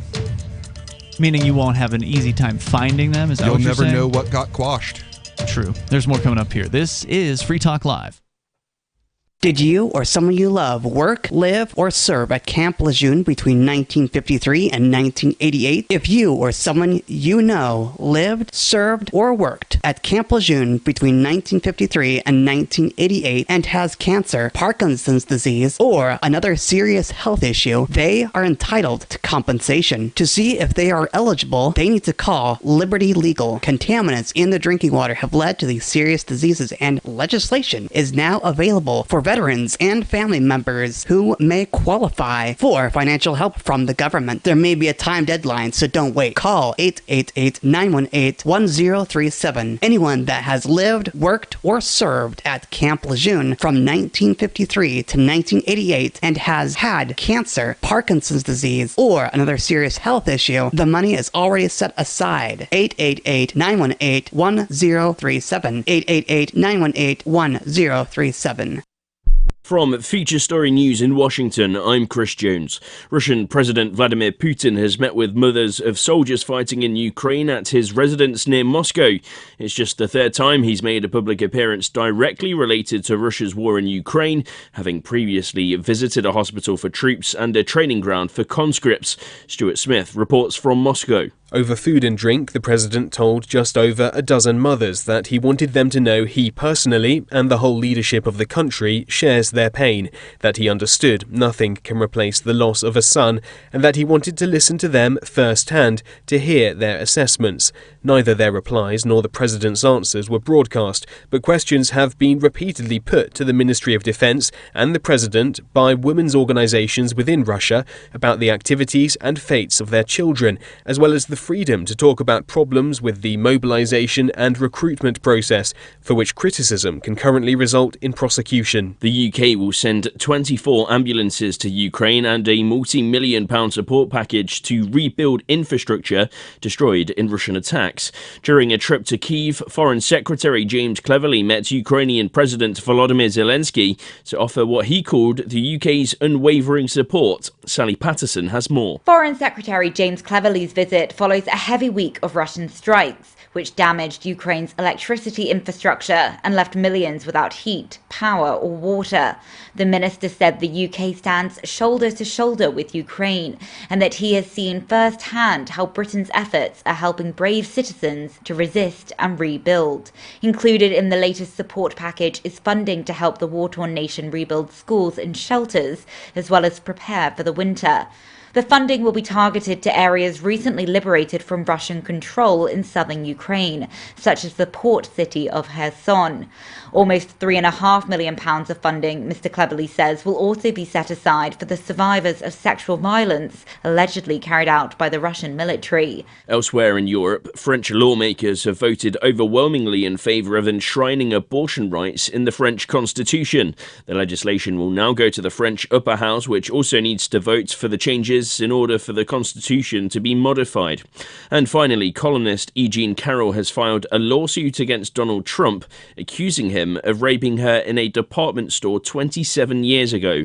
William Denzelo reports from New York. This new law gives victims of sexual assault a one-year period to sue their alleged abusers, even if the statute of limitations has expired. E. Jean Carroll is suing Donald Trump for defamation and battery. The former president has repeatedly denied the allegations. He says the claims are a hoax, a lie, and that she was not his type. William Denzelo, New York. From bureaus worldwide, this is FSN.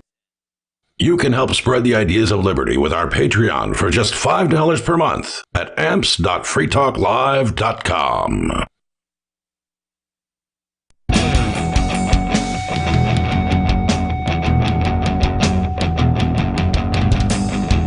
Free Talk Live Saturday show. Phones are open, and you can join us here. The number is 603-283-6160. That's 603-283-6160. Coming up later tonight, about 2 hours from now, these guys, Peakless Mountaineer and the Captain. What do you mean, these guys? Are going to be returning for Beard Talk Live. Also, nobody expected to join you as well.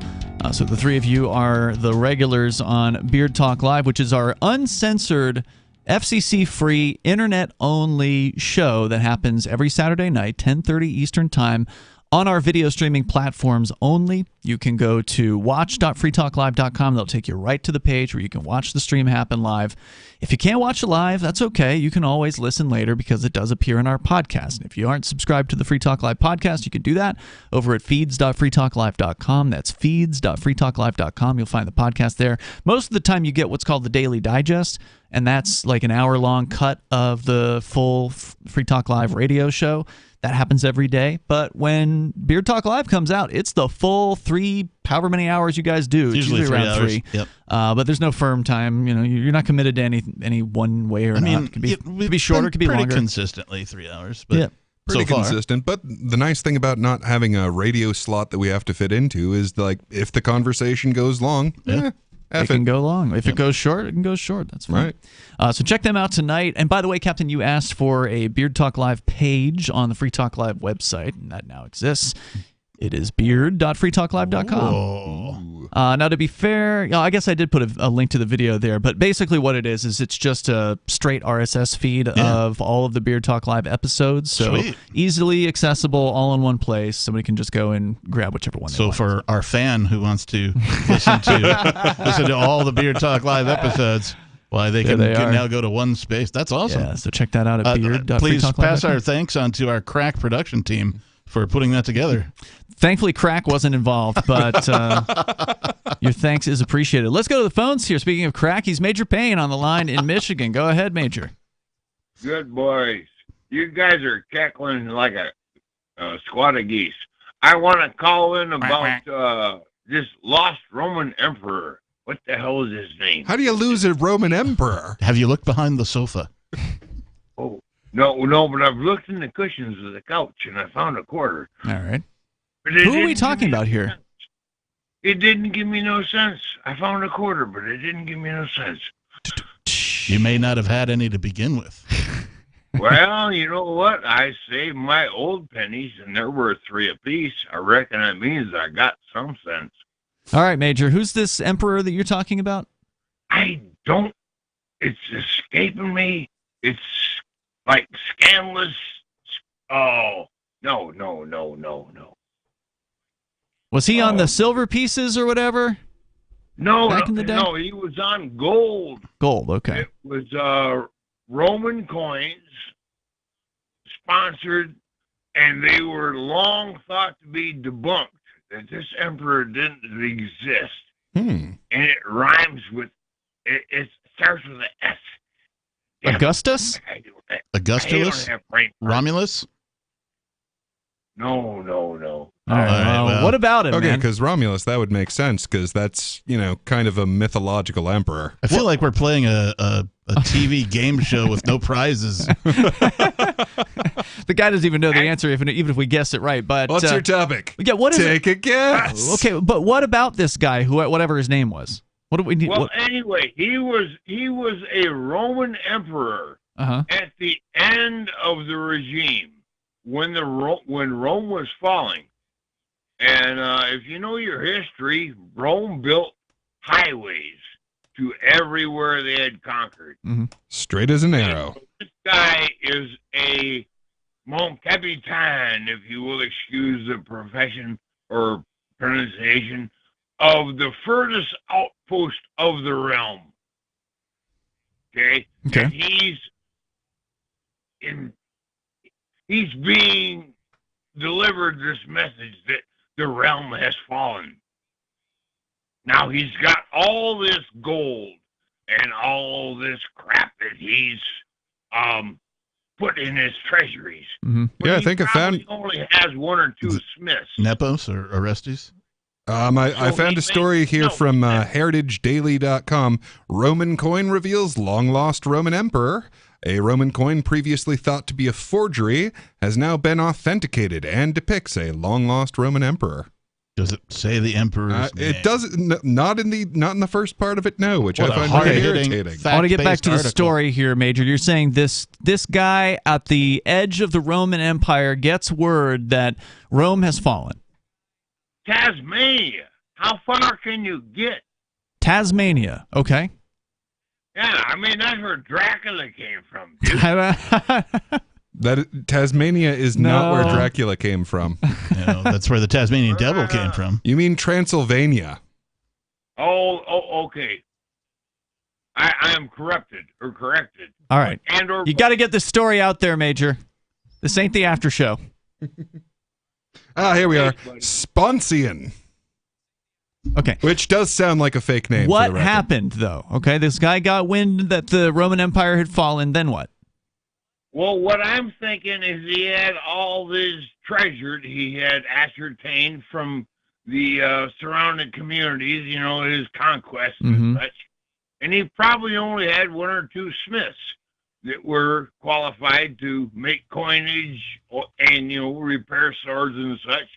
So they made a rough cast, a very rough cast, and printed his coins.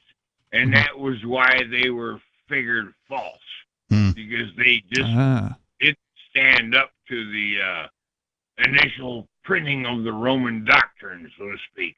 Okay. And so what happened to the guy?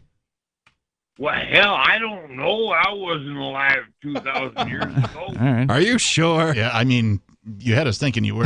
But... All right, Major, thanks for the call tonight. Appreciate it, man. Let's go to Jerome. He's probably not too drunk. Jerome, you're on Free Talk Live.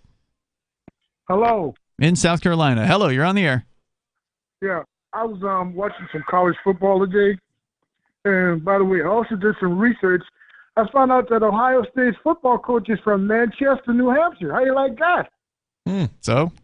Big deal. Hey, oh, by the way, they got this pregame show where they put all these ex-players and coaches on, and they all make their predictions from the Ohio State-Michigan game. Okay.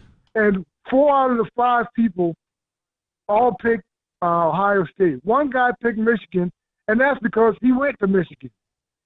Can we get some analysts on TV or on the radio to know what the hell they're talking about? Well, I can tell you, I don't know what I'm talking about when it comes to college sports. Captain, I know you do follow some football. I follow mostly the NFL. The NFL. And only like one team, really, in particular. So This was Fox, by the way. The great Rupert Murdoch, the real rich guy that keeps getting married and divorcing. What do you think, Jerome, about Is the he whole... still alive? No, yeah, he's still around. He's still around, I think. Does he qualify as a man with two first names? Rupert Murdoch? Yeah. Ooh. I think so. Yeah. Okay. Yeah, Murdoch's a first name. Jerome, what are your thoughts on the whole Elon Musk Twitter situation? Have you been following that at all in the news? Elon Musk is a bum, okay? He's a racist and a bum. And by the way... He's a what and a bum? A racist and a bum. He's a racist? Wait, Yeah. are you sure you're not talking about Trump? Yeah, well, there's another one. Hey, the Republican Party, that's all they got, man, is race. That's all they got. They play that all the time. Didn't Trump just meet with Ye this week? Kanye West? He's a sellout, man. Come on, he's a sellout. Oh, so he doesn't count as a black guy? White lives matter. Lives matter. I'm curious why he thinks Elon Musk is racist. Because he likes DeSantis, and DeSantis made this crack about Elon Musk being an African American because he is. Well, he is. He's no, he's not. He's an Afrikaner. He's from South Africa. He's not African American. All right, hold on, Jerome. We'll bring you back here in just a moment. He's fired up. Is he not naturalized? Elon Musk, that is? I don't know. Me neither. I presume I don't he follow is. the guy. I mean, he seems to spend a lot of time in the United States. I suspect he's not here on a green card. But the number is 603-283-6160. That's 603-283-6160. You can join the show and bring up whatever you want on the way. CBDCs. We'll talk about them. It's Free Talk Live. Hi, I'm Montel Williams. Most of you know me as a talk show host, but I'm also an author, actor, single father of 4, a fitness writer, avid snowboarder, and I'm also a medical marijuana patient. Like many of the million people who are living with multiple sclerosis, I'm in pain every single day. And sometimes my nerves are so raw that if you brushed up against me in an elevator, I'd scream. I can't sleep at night from the pain, and sometimes the spasms in my legs are so intense they will wake me up throughout the night. I've tried the strongest prescription medications available, and I'm going to tell you, they do not work. In fact, they leave me in a stupor, and most of the time, it's impossible to even live your life. Now, I've tried medical marijuana, and I'm going to tell you something, it works. If you'd like more information about medical marijuana, you can contact the Marijuana Policy Project at mpp.org or call 1-877-JOIN-MPP. Are you tired of your taxes funding endless occupations around the world? Antiwar.com is run by people who understand that wars abroad become wars at home, wars on our freedoms. Antiwar.com is dedicated to bringing you the latest in news, views, interviews, and reviews from the top movers and shakers in the anti-occupation movement. Antiwar.com has it all, from thorough foreign policy analysis to interviews with whistleblowers who used to run the military-industrial complex. Anti-war, pro-free market. That's antiwar.com. What if you want to hear the latest episode of Free Talk Live, but all you have is your phone, you forgot to download our archive, and you have no data connection? You can call our Listen line at 641-793-0191. That's a long-distance number, so you may incur charges. If not, listen as long as you want. 641-793-0191. The Free Talk Live Listen line, 641-793-0191. Why did you move to the Shire? I moved here to the Shire because there's other people around who take liberty just as seriously as I do. I moved to the Shire because I saw videos of people challenging authority and thought that I could get support myself. It called to me, like, do this, right now. I wanted to be around people like me who got it, and once I got here, I knew there was nowhere else that I wanted to be. I've always wanted to change the world, so I moved to the Shire to join people who were actually working towards doing the same thing. The people here are awesome, loving, and positive. It was for the adventure and for the feeling of something important is happening here, and I just wanted to come to sort of be part of that. Visit ShireSociety.com to read and sign the Shire Society Declaration and learn the reasons why, if you love liberty, you should immigrate to the Shire. Plus, connect with others via the forum at ShireSociety.com. That's ShireSociety.com. Tired of cancel culture? Sick of mega tech corporations holding an axe over your head? Join the LRN.FM Matrix chat server. It's self-hosted, so no one else can tell us what to do or say. Don't like the existing channels? You can make your own. You can even connect into some of our channels from other Matrix servers. It's federated. For the full LRN.FM Matrix experience, though, you should join our server via the step-by-step instructions at chat.lrn.fm. Chat.lrn.fm. I'm a little obsessed with My Magic Mud. Several years ago, I met Jessica Armand, the founder and CEO of My Magic Mud, and I didn't even know my teeth were coffee stained. A week's worth of use convinced me, and now I use it every 3 or 4 days. It's clinically proven to whiten teeth, and I think it cleans better, too. My Magic Mud's available at most local health food stores, Sprouts, Natural Grocers, CVS, Walmart's Natural Beauty Aisle, but I can get it for you for 20% off with coupon code FTL20 at mymagicmud.com. FTL20 mymagicmud.com. Yep, we still do email. Drop your email address in the entry box at freetalklive.com, and you'll be kept in the loop with Free Talk Live. It's Free Talk live Saturday show. Phones open as always. If you want to join us here, the number is 603-283-6160. That's 603-283-6160. It's Ian Peebles, Mountaineer, and Captain Kickass. In the studio tonight, we've got the CBDC, the Central Bank Digital Currency Phenomenon. It is going to get bigger, and it's not because anybody actually wants it, except for the central bankers. Governments are going to shove it down your throat. They literally are going to do just that, and we'll talk about what it is. Oh, come on. The central bankers, the politicians, the bureaucrats, all of them really want this. Yeah, but not even like the big bankers really want it. They're just trying to go along with it so they don't get cut out of the picture. Have you bumped into a person? Now, I know, we have a community of freedom-oriented individuals. Most of us are at least exposed to cryptocurrency on some level. The thoughts of it and that kind of a thing. But have you bumped into anybody who's like, yeah, I'm really looking forward to these CBDCs? Nope, sure haven't. I can't name a person. Maybe Jerome in South Carolina. Jerome, you're on Free Talk Live. You were going off a moment ago about Elon Musk, but do you have any thoughts on CBDCs? Do you know about the central bank digital currencies? I wouldn't touch it with a 10-foot pole. All right, well, we agree on that then. Something we agree on, Jerome. Nice. Very nice. Anything like FTX or Sam Bankman-Fried, no thanks, but it's worse. It's worse than that. Way worse. Yeah. This would be like FTX if it were run by the government. Yeah. Well, I don't know if the government will run anything. I don't think they go near FTX at this point. Well, they were all over FTX before. I mean, the government was getting all kinds of donations from FTX. Yeah. Hey, where'd you hear that from? Right-wing talk radio? No, it's a fact. He's on the list. So there's this thing where if you donate to politics, you have to have a record of that. Yeah. And the record shows that he's the number 2 donor to the Democrats. Behind? Yeah. Behind George Soros. Yeah. So the Democrats, he was donating to the Democrats. I just want to be clear because you mentioned right wing. He was not donating to the right wing. So it looks like it was a money laundering operation to filter money to the Democratic Party. Mm-hmm. Specifically, the butt ton of money that they just sent to Ukraine. Go ahead, Jerome.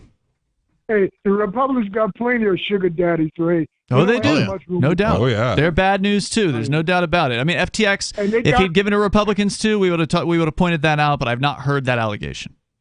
And they got the state of Florida rigged, too. Ask George Bush about that, huh? How you lose the popular vote, and you still end up in the White House, just like Bush and Trump did, huh? Yeah. And take it to the Supreme Court. Oh, no, we got to give it to the Republicans. I said, well, it's called the electoral system. I mean, technically, 100% of the American population could vote for one guy, and the other guy get 100% of the electoral votes that actually matter. In theory, not likely to happen. Yeah, I mean, there'd be comeuppance for it, but they can do it. Well, let me ask you this: how come nobody was talking about rigged elections back when those two decisions happened? Huh? That's a fair question. Oh, the election is rigged. You didn't hear Kerry Lake, the crazy boy haircut drag queen buddy talking about rigged elections then, did you? Man, I was pissed when Al Gore just gave up on that one.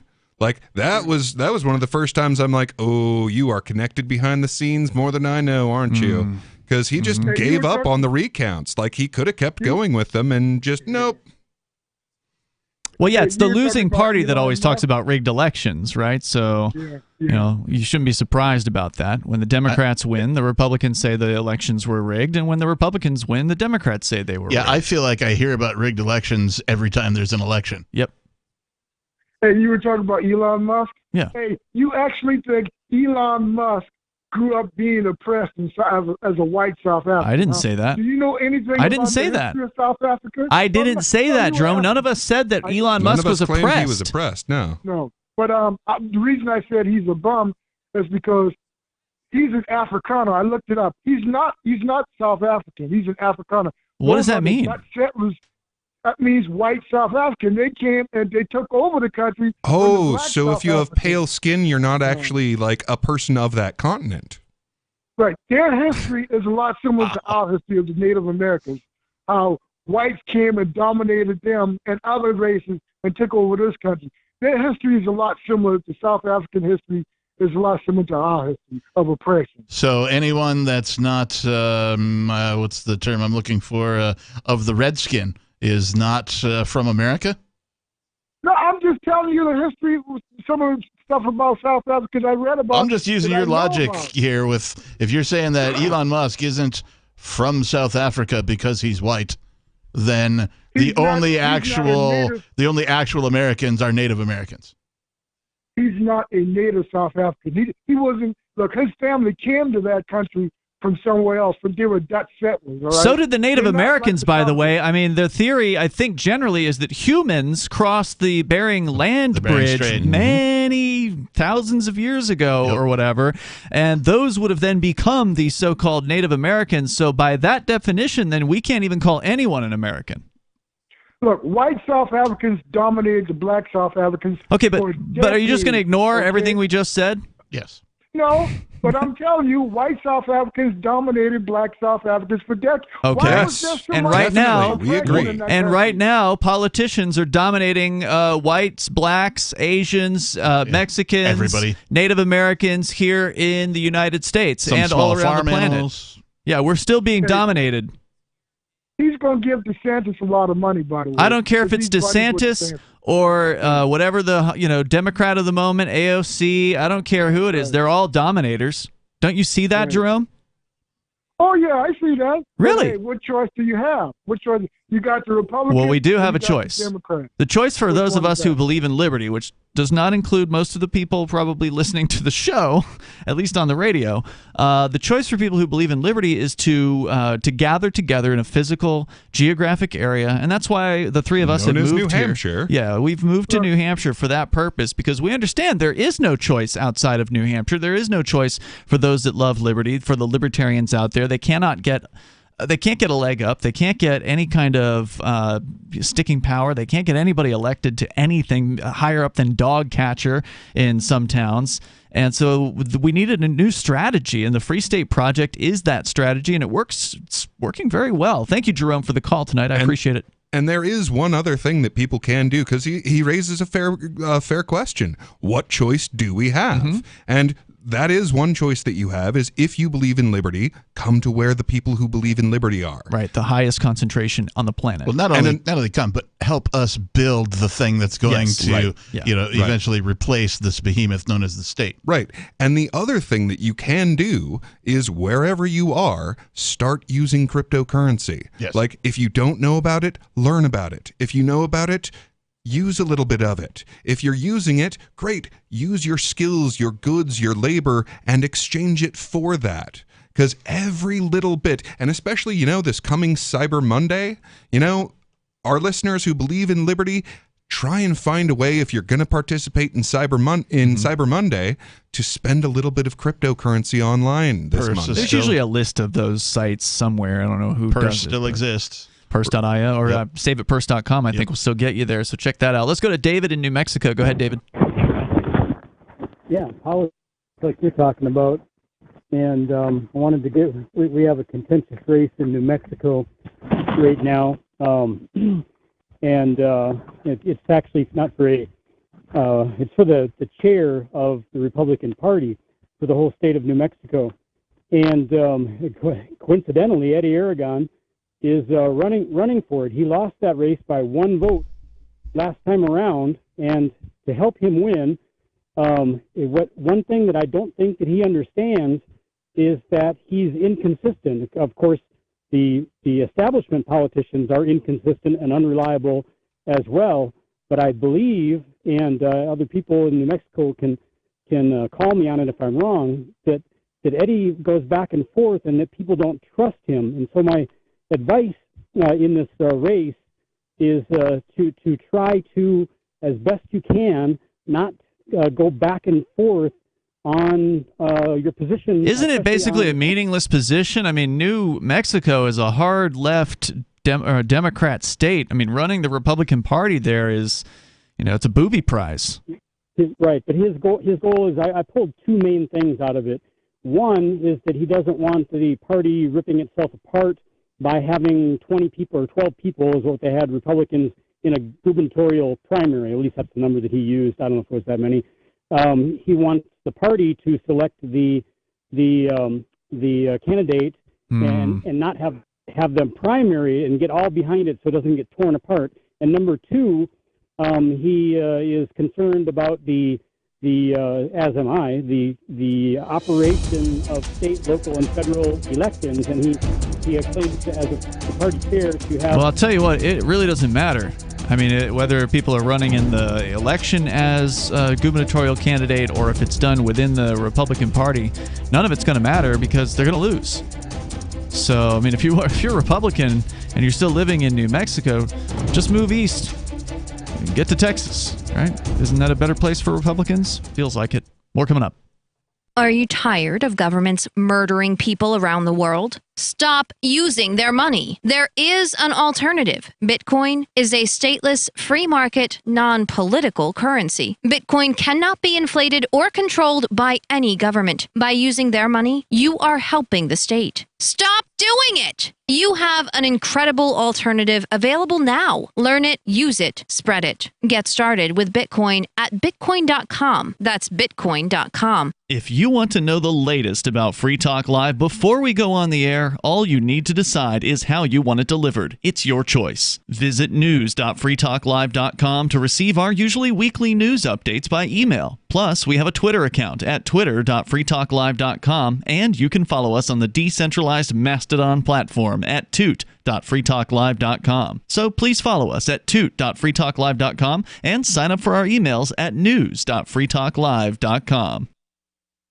There are basically two types of advertising, direct response and branding. Radio's great for direct response with its low cost to listener ratio, but audio can't be beat for branding, which is a longer term endeavor. You want to be the first thing that someone thinks of when they think about your product or service. If you have a local business that you want kept top of mind in your community, call the station. If you need national reach, Free Talk Live's got around 200 radio stations, millions of monthly listening sessions, can suit all budgets, and if we don't think we're right for you, we'll tell you. Email me, mark@freetalklive.com.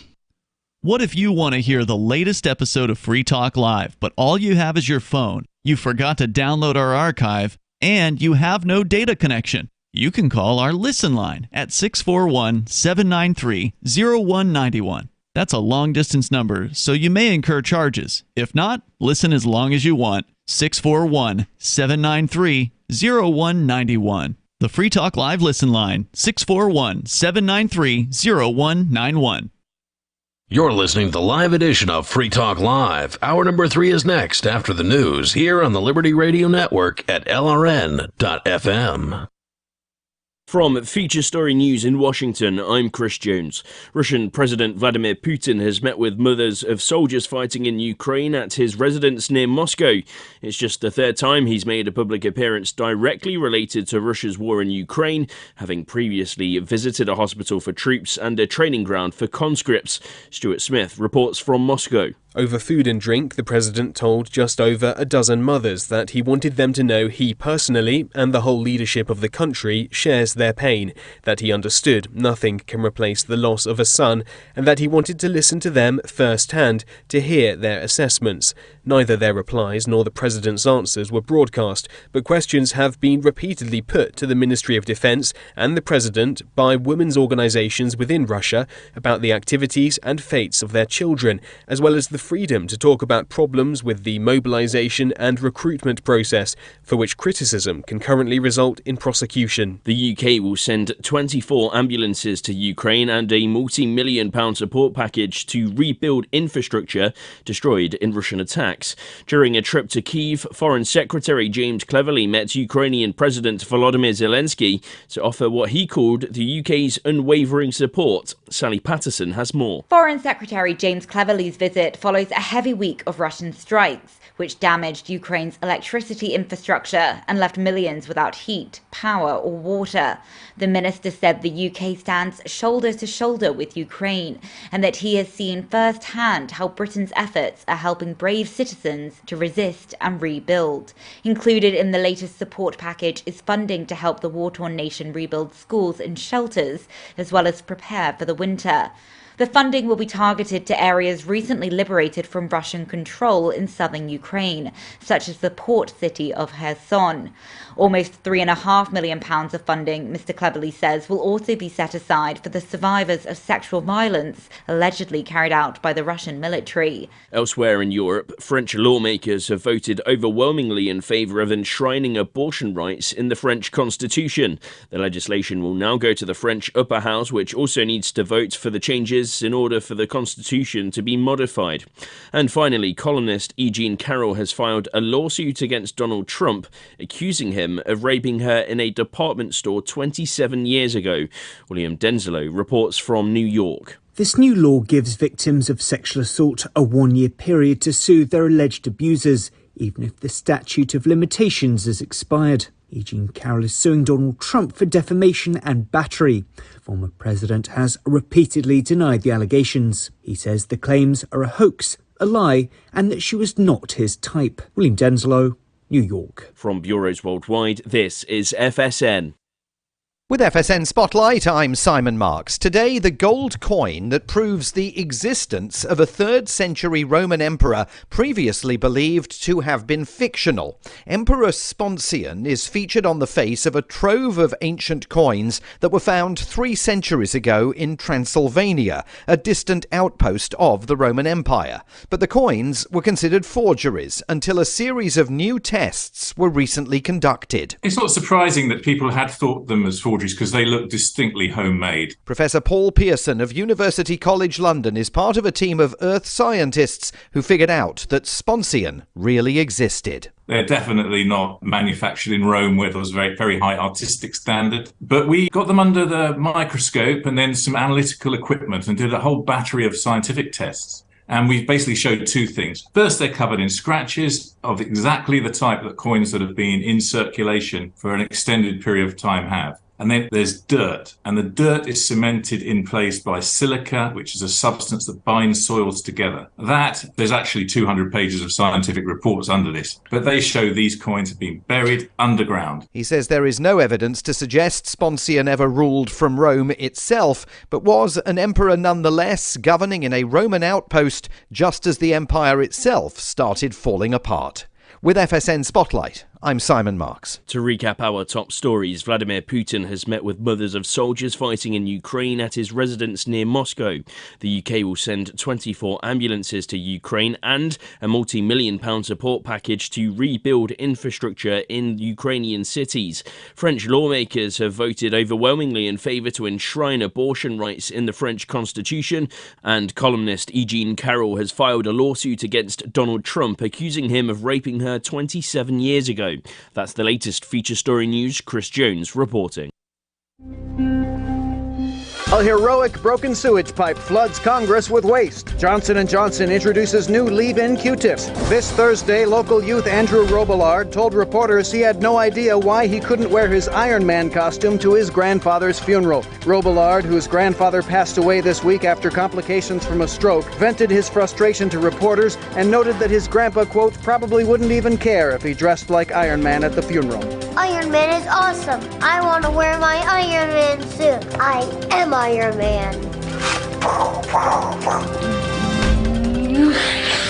And in tech news, a news website refers to its users' ceaseless exchange of racial slurs as a discussion. In other news, Guinness World Records promotes the man who can lift 27 pounds with his tongue to editor-in-chief. Thursday's cry is moved up to Wednesday due to a scheduling conflict, and a family watches in silence as dad checks out the waitress. This is the Onion News Network.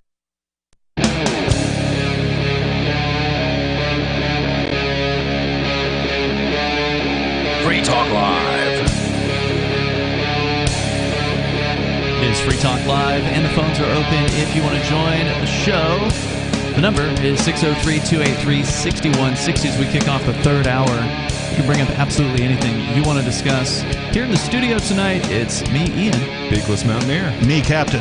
And you can join us online anytime you want. Just head over to freetalklive.com and enjoy the features there. You can download various different archives and interact with other Free Talk Live listeners and some of the hosts of the show in a variety of ways. Go and start over at freetalklive.com.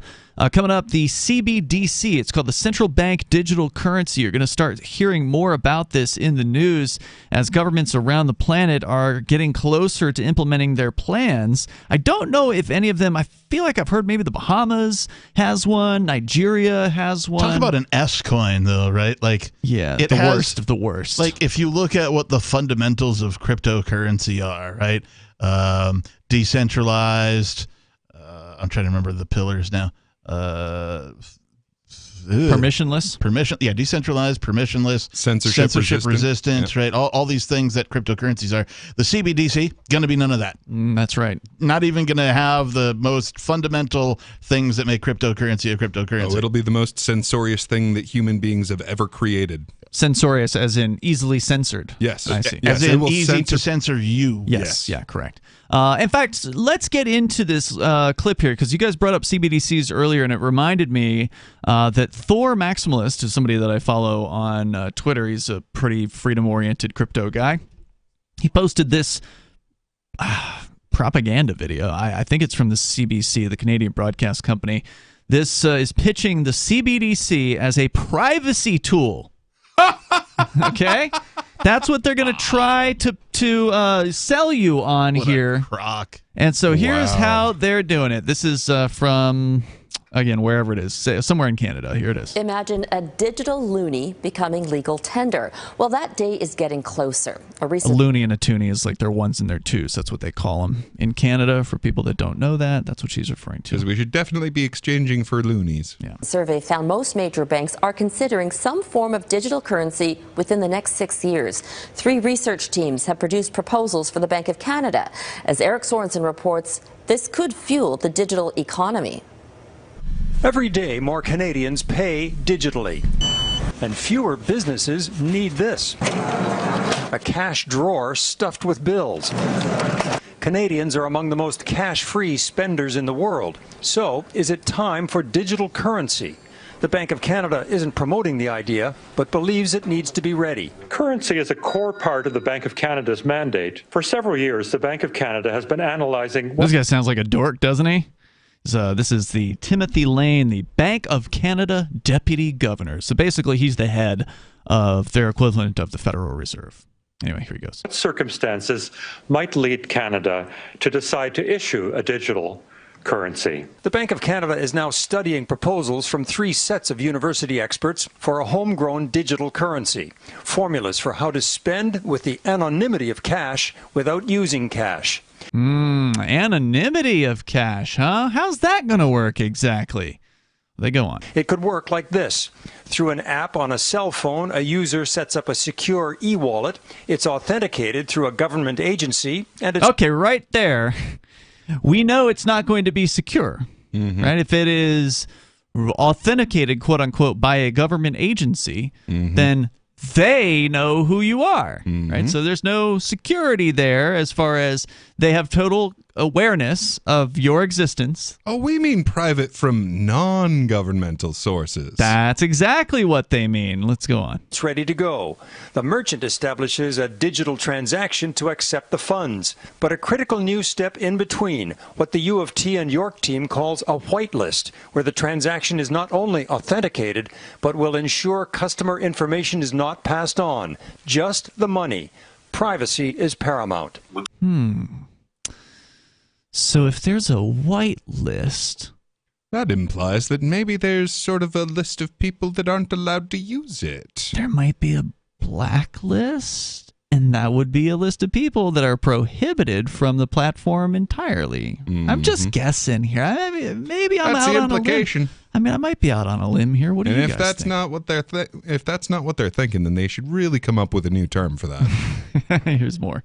Believe that the Canadian government has an obligation to give people a way to protect their privacy and give them, in particular, because payments are so central for commercial interactions. The currency This was the man speaking there was from the University of Toronto. Who's working on the project. would require measures against too much privacy to prevent money laundering and tax evasion. Okay. So when we said privacy, we didn't actually mean privacy, because you can't have too much privacy in this system. So it'll only be what we allow you, we being the central bank, allow you to have if you're on the whitelist.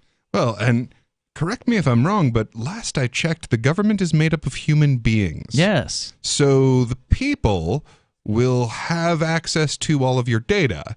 Now, Those people, the government people. Yeah. Now, last I checked, you can trust them. Yeah. Well, about that, what if, just spitballing here, what if there were corporations that really valued data?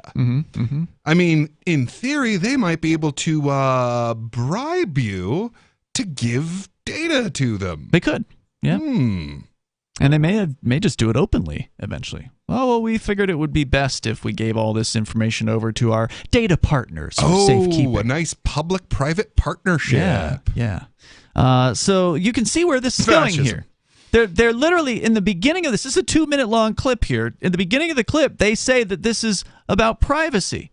And then a minute 40-some into it, they say, well, not too much privacy. Well, privacy for them against, the common folk. Right? Well, yeah, they'll have privacy. They're going to be able to hide behind this. This will be a black box to you. You won't know how many dollars there are, or Canadian loonies or whatever, in circulation. Right. And I just want to clarify the 5 pillars of open blockchains. Oh, okay. Yeah. Right. It's not just cryptocurrency, but these 5 things should apply: decentralized, open, borderless, neutral, and censorship resistant. Again, decentralized, open, borderless, neutral, and censorship resistant. CBDCs This will be none of those. Will be none of Zero. So the last... And just a quick thought, what big problem are people having with their current privacy in the regular currency system? I mean, if I use my bank, I'm really not worried about someone... I mean, I'm not all that worried about someone knowing about that. I mean, the bank knows about it. They sure do. The government doesn't know about it presently. Well, they can find out. Yeah. All they have to do is come knocking. There is that. I think what he's saying is, normally, when a new technology comes along, it solves some problems that the old technology had. This does solve problems for the government.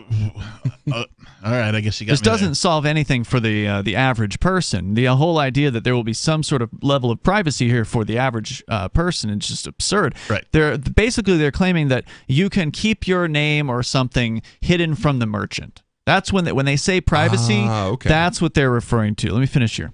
And while cash payments are becoming a smaller part of the economy, the central bank says it wouldn't abandon communities not connected to high-tech commerce. That means, for one thing, ensuring that remote and marginalized communities are not left out of any new way to pay for goods and services. The so-called CBDC wouldn't be a direct counter to Bitcoin, which is an investment currency, rather than a cash-equivalent consumer currency. But remember when reading the Bitcoin white paper, it says at the top, peer-to-peer electronic cash. Yes. But here's the mainstream pro-government media in Canada saying, oh, no, Bitcoin's an investment currency. It's not to be used as cash. So this won't compete with that in any way, shape, or form, they're saying. Anyway, this is your story from Global News, I believe, .ca. Canada cannot sit back, say experts, as other countries like China unveil digital currencies. Yeah, so I guess this report does go on longer, but it gets cut off here at the Twitter 2-minute, 20-second mark. But that does give you an idea of what they're going to be doing here. They're going to try to pitch central bank digital currencies as an increase to your privacy. You don't have to hand over that card with your name on it anymore, right? So this will increase the user's privacy. Although you will have zero privacy from government oversight, zero privacy from government knowing what you're buying, where you're buying it, when you're buying it, your opinions about it or whatever, and being able to ban you from the system entirely. Most importantly, it's Free Talk Live. Did you or someone you love work, live, or serve at Camp Lejeune between 1953 and 1988? If you or someone you know lived, served, or worked at Camp Lejeune between 1953 and 1988 and has cancer, Parkinson's disease, or another serious health issue, they are entitled to compensation. To see if they are eligible, they need to call Liberty Legal. Contaminants in the drinking water have led to these serious diseases, and legislation is now available for veterans and family members who may qualify for financial help from the government. There may be a time deadline, so don't wait. Call 888-918-1037. Anyone that has lived, worked, or served at Camp Lejeune from 1953 to 1988 and has had cancer, Parkinson's disease, or another serious health issue, the money is already set aside. 888-918-1037. 888-918-1037. Do you feel like your nation, state, or community no longer holds your values? Have you dreamt of a place where people agree that liberty is important and are free to pursue their projects so long as they respect the property of others? There are many people just like you that are discovering freeprivatecities.com. Their social media links are at the upper right of the page at freeprivatecities.com. All skill levels will be needed when the first of the Free Private Cities opens. It's sooner than you think. Stop arguing and build. freeprivatecities.com. Looking for a great real estate investment? Consider New Hampshire, which is ground zero for the Liberty Movement. Your first call should be to Mark Worden from Porcupine Real Estate. He's more than just a real estate agent. He's your New Hampshire concierge. Where are the best places to live? Do you want farm, city, the burbs, or forest? Do you want a duplex or multifamily building so that renters pay your mortgage? There are homes in all price ranges in New Hampshire, and Mark can help with financing too. Invest in liberty and property. Mark Worden can help. PorcupineRealEstate.com. So the protection of life, liberty, and property is what the Free State Project is all about. But it's an effort to move 20,000 people who understand. It's about demonstrating to the entire country that, yeah, we can have a free market, a truly free market. Making it just a freer, great place to live. It's the world's largest voluntarist libertarian community, and it's only getting bigger. That's amazing, to be able to move to a place where other people passionately believe in being free and independent. What the Free State Project is managing to do, though, is to put their money where their mouth is. Physically getting up across the country and saying, let's go someplace and let's demonstrate the power of these ideas. There's a lot of kind of philosophy that surrounds liberty. There's a lot of thinking about it and talking about it. But here in New Hampshire, people are doing it. 101 Reasons Liberty Lives in New Hampshire, a documentary by Free State Project Early Movers. Watch it free at 101reasonsfilm.com. 101reasonsfilm.com. Tired of cancel culture? Sick of mega tech corporations holding an axe over your head? Join the LRN.FM Matrix chat server. It's self-hosted, so no one else can tell us what to do or say. Don't like the existing channels? You can make your own. You can even connect into some of our channels from other Matrix servers. It's federated. For the full LRN.FM Matrix experience, though, you should join our server via the step-by-step instructions at chat.lrn.fm. Chat.lrn.fm. Have you had enough of the big-name web hosting services that are long on promises but short on bleeding-edge features, uptime, and customer service? Try Agorist Hosting, the agile web host that offers full concierge service from website redesign, full e-commerce solutions, custom apps for your Shopify store, IPFS integration, and more. Agorist Hosting is ready to take your web presence into the future. To get started, head over to agoristhosting.com. Got Telegram? You can follow our channel there and discuss show prep with other listeners at telegram.freetalklive.com.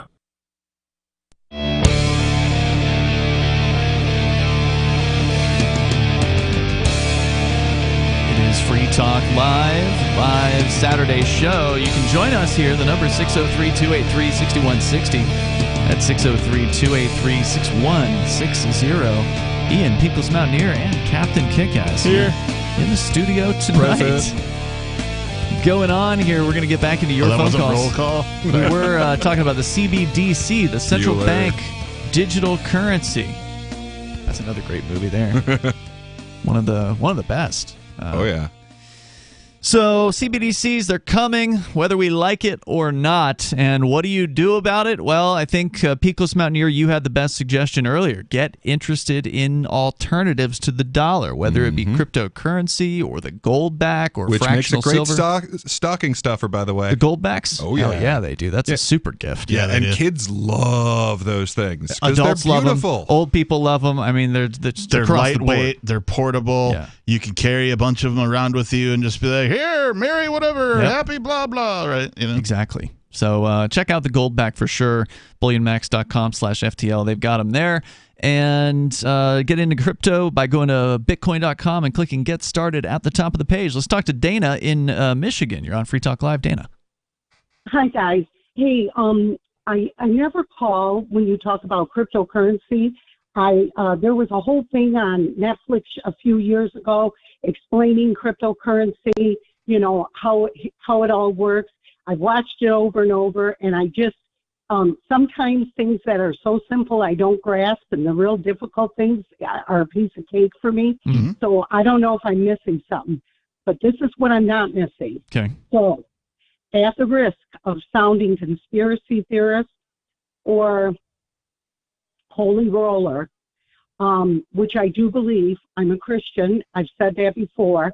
And I'm not a conspiracy theorist, but I have said in the past that because of the histories of our and other governments, anything is possible. So I don't poo-poo these guys like so many other people do. I'm not including you guys in that, but just so many other people who are, especially on the left. Oh, you're just conspiracy theorists. Well, that's funny. So much of this stuff has already come true. Sure. So check this out.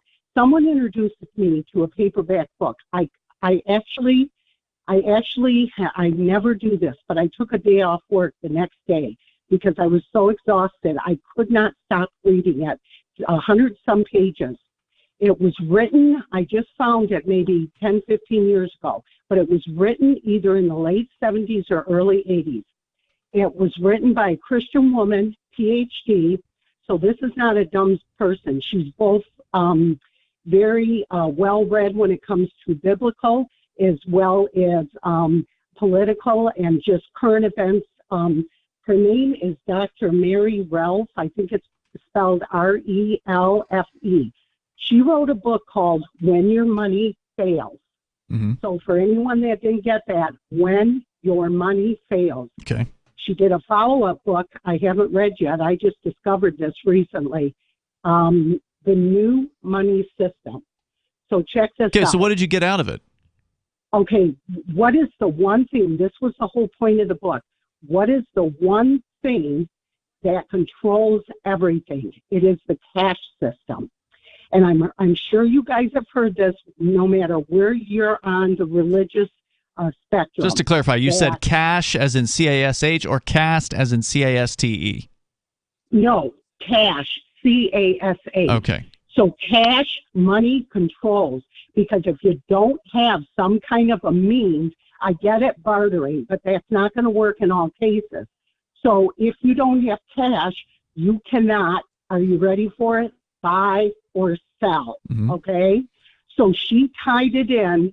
It gets a little Christian-y, so some people may be turned off about that, how she tied in biblical prophecies with what's going on. Now, I will admit that it is outdated because her predictions were off by quite a few decades, for several decades, because this book I said. And what was she predicting? In the 70s, that the one way that all of us are going to be tied in together and they're going to be controlling us just like the European Union did to the Brits. That Brexit was the best thing they ever did, but it's going to be short-lived. because, Ian, you're talking about going to this cashless system and government digital currency, not private like you guys talk about or you promote, Bitcoin or whatever digital currency you promote, but a government-controlled one. Now, if you think I'm crazy, or this woman, she was belittled for years.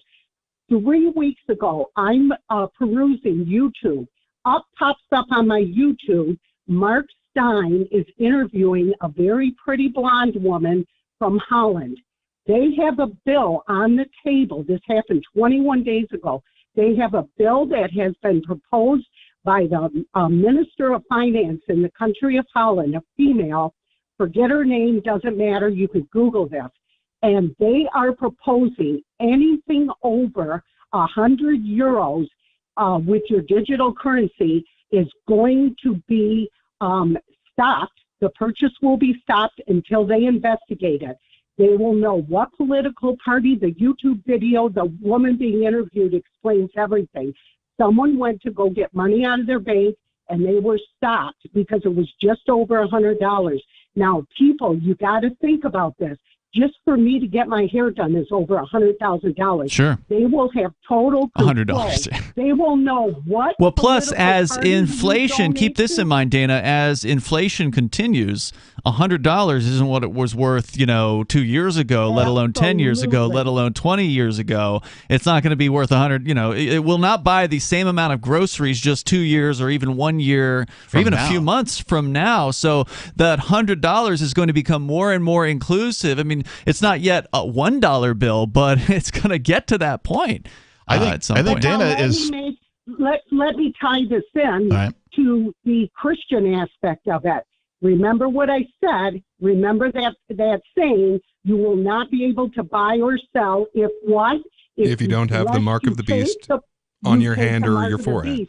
And they don't even need that because they're going to control it through the digital currency, and that's exactly what this woman was mocked, not by Christians, but by others, about that she was tying this in. She was years ahead of her time, and this is exactly what. What's her name again? Now. One more time, her name in her book. Mary, R, last name, R as in Ronald, E as in Edward, L as in Larry, F as in Frank, E as in Edward. When Your Money Fails, and she has a second book, and that's called The New Money System. Thank you, Dana, for the call tonight. And the thing is, the money was designed to fail, right? Like it's doing what it was intended to do. Yeah, and even if you have no faith in the Bible whatsoever, there are people who are using the Book of Revelations as a game plan. Sure. Right, they believe in it. Yeah. Not to mention George Orwell's 1984. Oh, yeah, absolutely. Sure. Somehow that became a guidebook. Sadly true. And, to be fair, there are cryptocurrencies even that can fit into that system, like Ethereum, for example, can very easily fit into that mark of the beast system that she's describing. I know you had a story actually about Ethereum. We can continue with this topic. Your calls and thoughts are welcome. The number 603-283-6160. The phones are open, and you can join the show here on this live Saturday edition of Free Talk Live. We're coming up. Did you or someone you love work, live, or serve at Camp Lejeune between 1953 and 1988? If you or someone you know lived, served, or worked at Camp Lejeune between 1953 and 1988 and has cancer, Parkinson's disease, or another serious health issue, they are entitled to compensation. To see if they are eligible, they need to call Liberty Legal. Contaminants in the drinking water have led to these serious diseases, and legislation is now available for veterans and family members who may qualify for financial help from the government. There may be a time deadline, so don't wait. Call 888-918-1037. Anyone that has lived, worked, or served at Camp Lejeune from 1953 to 1988 and has had cancer, Parkinson's disease, or another serious health issue, the money is already set aside. 888-918-1037. 888-918-1037. From Feature Story News in Washington, I'm Chris Jones. Russian President Vladimir Putin has met with mothers of soldiers fighting in Ukraine at his residence near Moscow. It's just the third time he's made a public appearance directly related to Russia's war in Ukraine, having previously visited a hospital for troops and a training ground for conscripts. Stuart Smith reports from Moscow. Over food and drink, the president told just over a dozen mothers that he wanted them to know he personally, and the whole leadership of the country, shares their pain, that he understood nothing can replace the loss of a son, and that he wanted to listen to them firsthand to hear their assessments. Neither their replies nor the president's answers were broadcast, but questions have been repeatedly put to the Ministry of Defense and the president by women's organizations within Russia about the activities and fates of their children, as well as the freedom to talk about problems with the mobilization and recruitment process, for which criticism can currently result in prosecution. The UK will send 24 ambulances to Ukraine and a multi-million-pound support package to rebuild infrastructure destroyed in Russian attacks. During a trip to Kyiv, Foreign Secretary James Cleverly met Ukrainian President Volodymyr Zelensky to offer what he called the UK's unwavering support. Sally Patterson has more. Foreign Secretary James Cleverly's visit follows a heavy week of Russian strikes, which damaged Ukraine's electricity infrastructure and left millions without heat, power or water. The minister said the UK stands shoulder to shoulder with Ukraine, and that he has seen firsthand how Britain's efforts are helping brave citizens to resist and rebuild. Included in the latest support package is funding to help the war-torn nation rebuild schools and shelters, as well as prepare for the winter. The funding will be targeted to areas recently liberated from Russian control in southern Ukraine, such as the port city of Kherson. Almost £3.5 million of funding, Mr. Cleverly says, will also be set aside for the survivors of sexual violence allegedly carried out by the Russian military. Elsewhere in Europe, French lawmakers have voted overwhelmingly in favour of enshrining abortion rights in the French constitution. The legislation will now go to the French upper house, which also needs to vote for the changes in order for the constitution to be modified. And finally, columnist E. Jean Carroll has filed a lawsuit against Donald Trump, accusing him of raping her in a department store 27 years ago.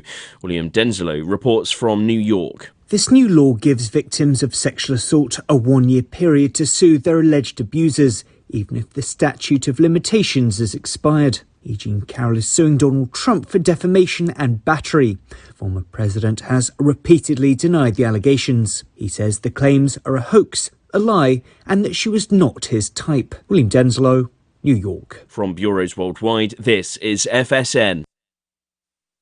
Our Matrix server is about as free as internet chat can be. Join the existing rooms or create your own at chat.freetalklive.com.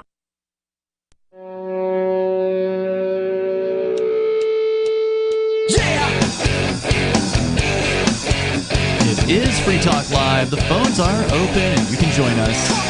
Here on this live Saturday episode, the number is 603-283-6160. That's 603-283-6160. You can join us online anytime you want over at freetalklive.com. We have our own social media site.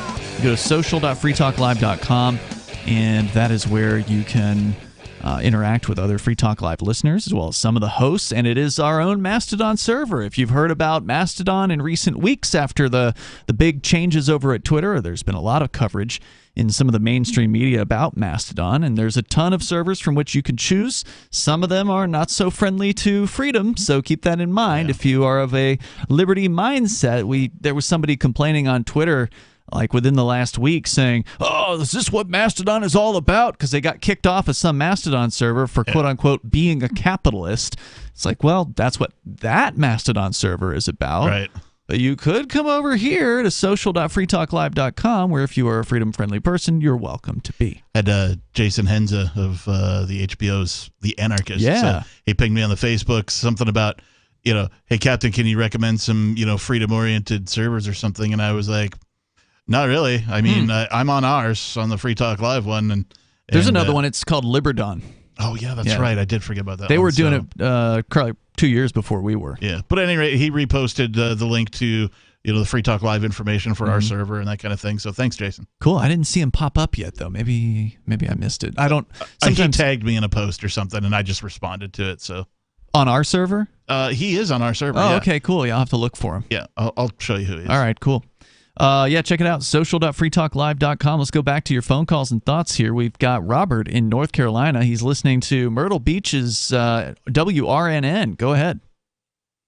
Yes, I have a quick question. I've worked in technology and cryptography for the past 7 years here in the Raleigh-Durham area. We have a lot of big companies like IBM that deal with Hyperledger and stuff. And we know the benefits of blockchain technology with real utility coins and so forth. We don't have a regulatory framework in place like we need, like other countries have, so innovation can stay in the U.S. Well, the only kind of framework you would, before you get to your question, the only kind of framework that would keep innovation here would be none whatsoever. Disagree. Regulation is going to hurt. People aren't going to enter this market until they know what the rules are. And the government's never going to. Yeah, wouldn't that be nice? But government still exists, so no one's going to enter this game. I know, but framework, like for example, Gary Gensler, he's a snake in the grass. Oh yeah, he gives.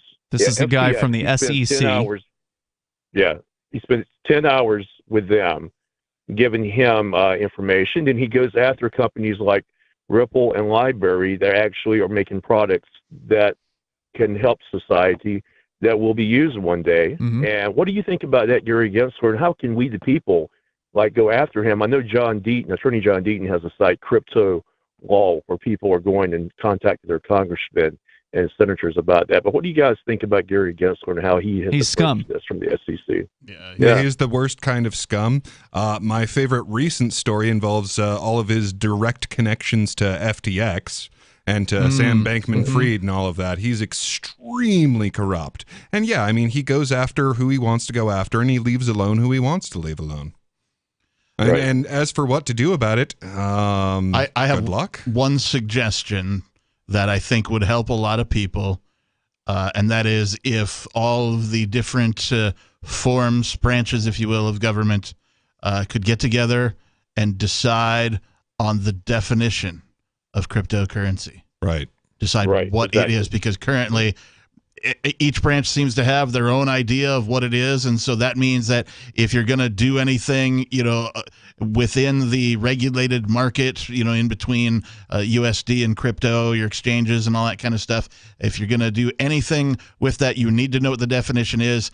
Government is not providing that, and until they do, we're going to be in the quagmire that we're in now. And that's part of the whole regulatory clarity that a lot of people are calling for. And it's tough because, I'm just calling for definition. I'm not calling for regulation in any way, shape, or form. Well, that's the thing. Everyone wants to say, well, I'm in charge of securities, so it's a security. Well, I'm in charge of commodities, so it's a commodity. They might settle on Bitcoin being a commodity and everything else being a security, which is not a great solution. I actually don't think that cryptocurrency is either a commodity or a security.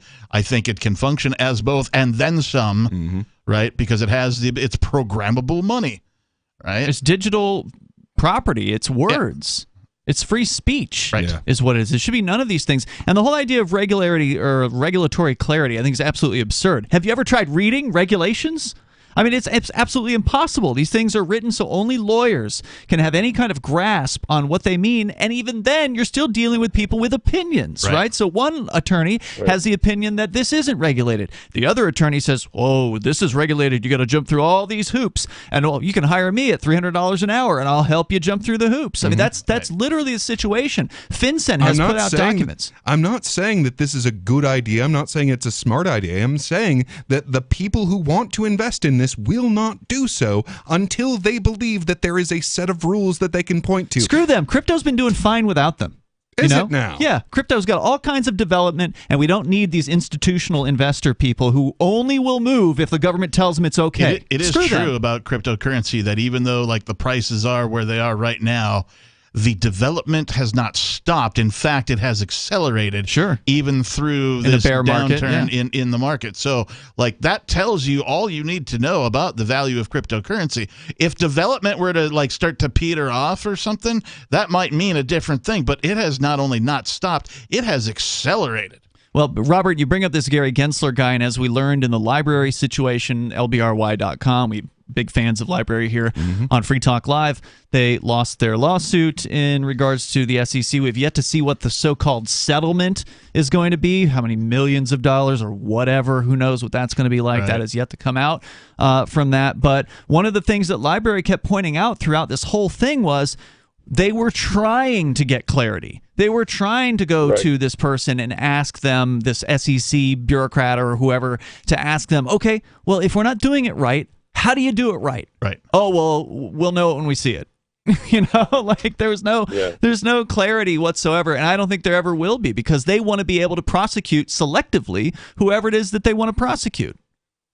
Right. I noticed what Ripple did too, and they, the same thing. I mean, they get sued, but the him and emails, the hashtag him and emails are just trending right now all over Twitter. Because there's 10 days it could be released before summary judgment. If they want to keep them, SEC doesn't want to release, they may reach a settlement. We don't know yet. What are these emails? But, to him and emails, we gave the free Ethereum pass speech in 2018. And the judge in New York District Court has required they be turned over like 20 times. And the SEC will not turn those emails over. But George Torres, 2 weeks ago, said they have to be turned over in the next 10 days. And what are they supposed to reveal? I'm sorry, I'm not clear on what is the content allegedly of these emails. The emails basically were William Hillman in 2018 gave a speech giving Ethereum supposedly a free pass as not a security. And in those emails, apparently he had said something about Ripple and other coins as well. The SEC is trying to hide those emails, and they are going to heavily redact those emails. Now, who is this guy? Is he a bureaucrat? Does he work with he works with the SEC or something? He used to, yeah. He worked under the Trump administration. Okay. And under Jay Clayton, in 2018 is when he left. So the SEC's position now is, well, that was his opinion. Now we have a new opinion, and that is that that Ethereum is a security, and so is every other cryptocurrency except for Bitcoin, basically. They don't want those emails to get out. Right. So they think a settlement may happen in 2 weeks in the Ripple case. So Ripple's not declared a security, or Ripple has leverage with those emails. We don't know what's in those emails, but Ripple does. Brad Garlinghouse, he knows, but in the Ripple gang, but it won't matter. We don't know. Even if the emails come out, it won't matter. They'll just say, well, that was his interpretation. We have a new interpretation, and our interpretation is we get to regulate everything. Right. That's what they said in the library case, right? Yeah. Well, and the thing is, this is such a wide technology. It's like a new form of writing. So, yes, you can use writing to create a security. You can use writing to create a financial instrument. You can use writing to create all sorts of things. And that's the level of technology this is a writing level innovation. It is a language of value. All right. Thank you, Robert, for the call tonight. It sounds like you're on top of that issue. Feel free to call us again with another update on it, because I don't know if any of us are really following the Ripple case closely, but it is an important one. More coming up. If you're looking for work, the person you are applying to is probably so swamped with applicants that he or she is tough to reach. So call early in the day, before 8 a.m., before the palace guards arrive. You'll need your prospect's direct number, and here's a sneaky way to get it. Suppose the company's main number is 555-5000. You should call 555-5012. When someone says, "Good morning, Pam Johnson," you should innocently say, "Oops, somebody here must have written this down wrong. I was calling for Tom Frederick. What's his direct number?" If the very next thing you hear isn't Pam giving you Tom's number, it may be, "Good morning, Tom Frederick." For more tips for job seekers and getting better results in all your day-to-day communication, hit survivalspeech.com. I'm Holland Cook. So you've signed the Shire Society Declaration and are planning your move to New Hampshire to be around more liberty-oriented people. Next, sign up for the Shire Society Forum at forum.shiresociety.com. There are a bunch of people there who are already in the Shire, and they want to meet you. If you're already in the Shire physically, you should also come by the forums. Remember, not everyone uses Facebook. New people are signing up for the Shire Society Forum every month, so drop in and say hello at forum.shiresociety.com. If you want to know the latest about Free Talk Live before we go on the air, all you need to decide is how you want it delivered. It's your choice. Visit news.freetalklive.com to receive our usually weekly news updates by email. Plus, we have a Twitter account at twitter.freetalklive.com, and you can follow us on the decentralized Mastodon platform at toot.freetalklive.com. So please follow us at toot.freetalklive.com and sign up for our emails at news.freetalklive.com. Free Talk Live. I think you guys should be encouraging people to drop the drugs, drop the alcohol, and live a straight life. Why? And that's freedom. Well, that is freedom. How can you say? I mean, maybe it's freedom for you, but what if I enjoy altering my consciousness? Well, I think it's sad. Why? It's a sad existence when people have to be addicted to drugs and alcohol. I'm not addicted. Now you're assuming addiction. Alcohol, we're talking about marijuana, we're talking about drug use in general. What about caffeine?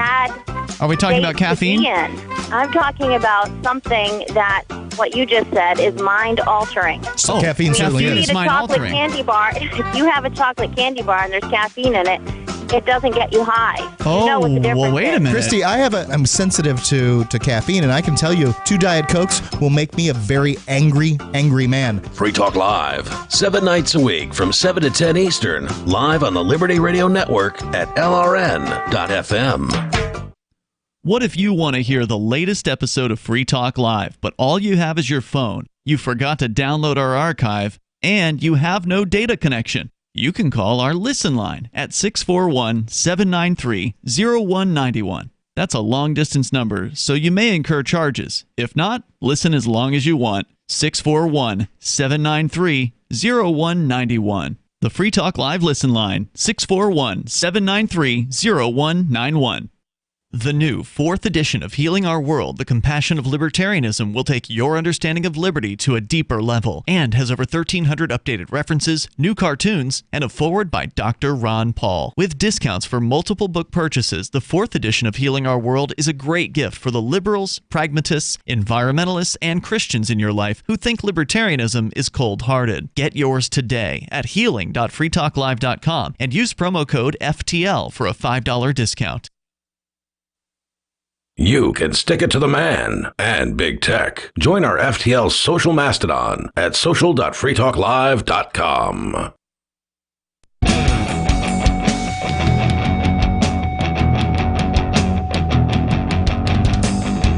It is Free Talk Live. Moments remain here on this live radio show version, which of course is also online at the same time at freetalklive.com on our various different video streaming platforms and streaming audio podcasts later on. And like I said, a bunch of great radio stations all across the United States. If you want to learn more about it, go to freetalklive.com. If you want more content in a more uncensored fashion without the pesky FCC, but also without the radio stations, you can join Beard Talk Live coming up at 10:30 p.m. Eastern Time, so about 45 minutes from now. Captain Kickass will be heading up the show. Peakless Mountaineer and our friend Nobody will be joining us remotely for the experience, which happens every Saturday night, 10:30 Eastern Time. And that is on our video streaming platform. So you can go to watch.freetalklive.com. That'll take you right to the streaming page where you can watch the show. You can chat with other people. Of course, you can chat anytime on our chat server over on Matrix. It's a Matrix server, which means it's open source, it's self-hosted, it's federated. So kind of like Mastodon, but for chat rooms. You can go to chat.freetalklive.com and get the step-by-step instructions on how to get involved there. But don't miss Beard Talk Live tonight starting at 10:30 Eastern Time. As we go back to your calls and thoughts, Jack in Washington State, you're on Free Talk Live. Jack. Yeah, man, thanks for getting me on. Sure. What's on your mind tonight? I just want to say that I think there's like 3 questions you can ask any human being, like right now in today's time. Okay. Number 1, do you approve of Ezra Musk's takeover of Twitter? First question. Second would be, do you support the Ukrainian war? Third, vaccine, was it a hoax? Or the COVID, were vaccines hoaxes? And I think you know anything about anybody by asking those questions, regardless of their political thing. Interesting. Oh, I think you know their politics at that point. For sure. Yeah, even if it's a libertarian or someone in the mid, you kind of know they're at least thinking, Like, I think Ezra taking over Twitter is awesome. I'm suspended. So Elon is his name. Hoping, yeah. Not Ezra. I'm looking forward to the reinstatement. Yeah, that should be interesting because the people on the left are going to make it sound like it's this huge disaster. They think it's already a disaster, but they think it's going to get even worse on Monday. It's going to be January 6th all over again. They literally think that it's going to lead to another one. The end of social media. Yeah. It seems like Twitter's fine to me. It seems to be just about the same way it was, except with a few accounts that have been restored. You can follow those people if you want to. I stopped getting the bikini fish ladies, though. I don't know what happened. Yeah, they changed that algorithm, maybe. I don't know. But, you brought up the vaccine, Jack. Have you seen the new documentary film? We were talking about it before the show tonight. I don't think we covered it on the air. It's called Died Suddenly. No, I've seen some of the clips when I was on Twitter. The full film is on Odyssey in case you want to watch it. Awesome. Yep. Yeah, it's fantastic. But I felt it from the very beginning. I'm unvaccinated completely. I think it's a good move. Vaccinated people, my family get taken in helicopters to Seattle from here, vaccinated twice. I've seen the... Wait. They were vaccinated before they were taken in a helicopter? Yeah, they were completely vaccinated. And then something happened to them medically, you're saying? Yeah, they had a respiratory issue that happened.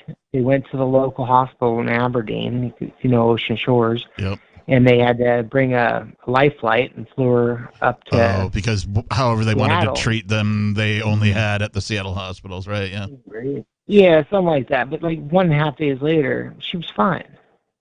And I got a headache for an hour, maybe 6 hours. A really weird headache, by the way. It felt like something was manipulating my brain or something. But I thought you didn't get the vaccine. I didn't. Okay. But I got COVID. Oh, right. Okay. And that's all I had was a really intense headache. You're okay now? I was fine. You good now? Yeah. All right, good to know. Thank you, Jack, for the call tonight. I appreciate hearing from you. I didn't watch the whole thing of this movie, Died Suddenly. And one of you guys did? I did. You did, Captain. The whole thing? I heard most of it.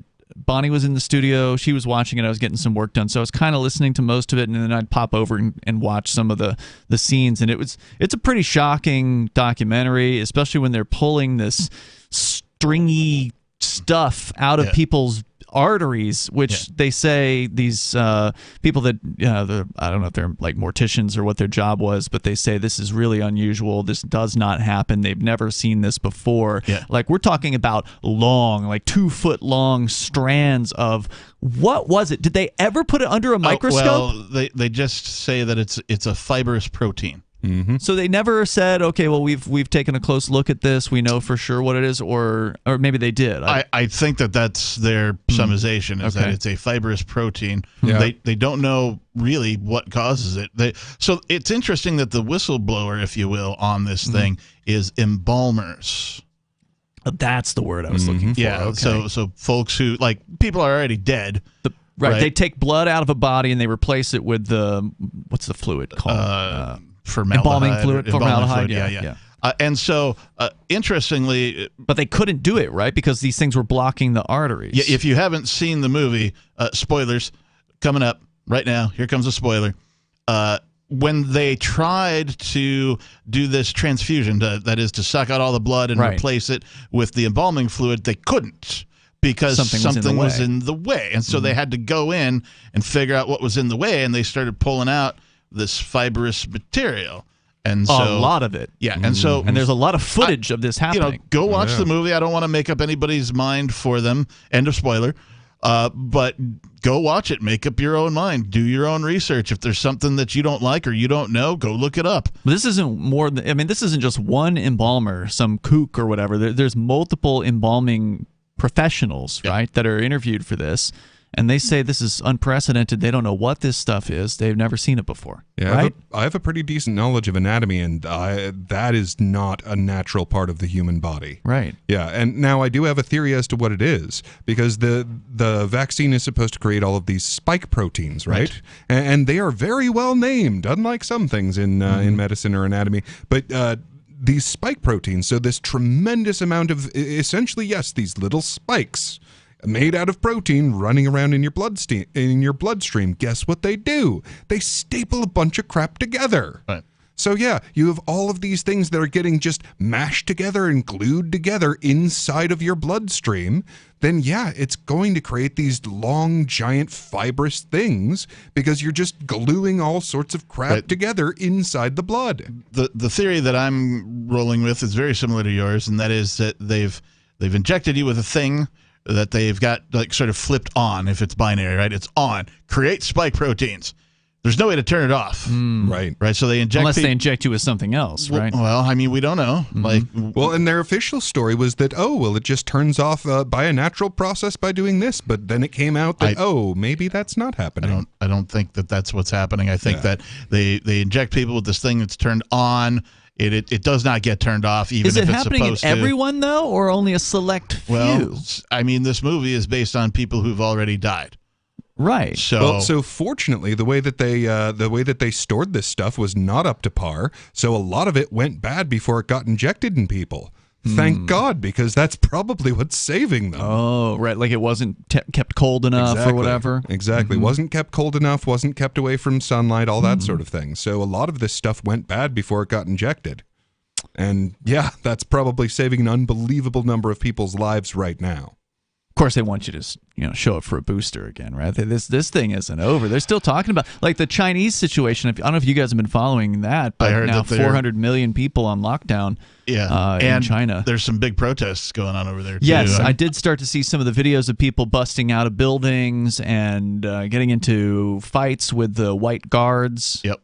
Well, and a lot of this whole COVID lockdown thing has been from start to finish a way of suppressing protests. Because when COVID first broke, there were these protests about Hong Kong. Because Hong Kong got used to, being able to own property.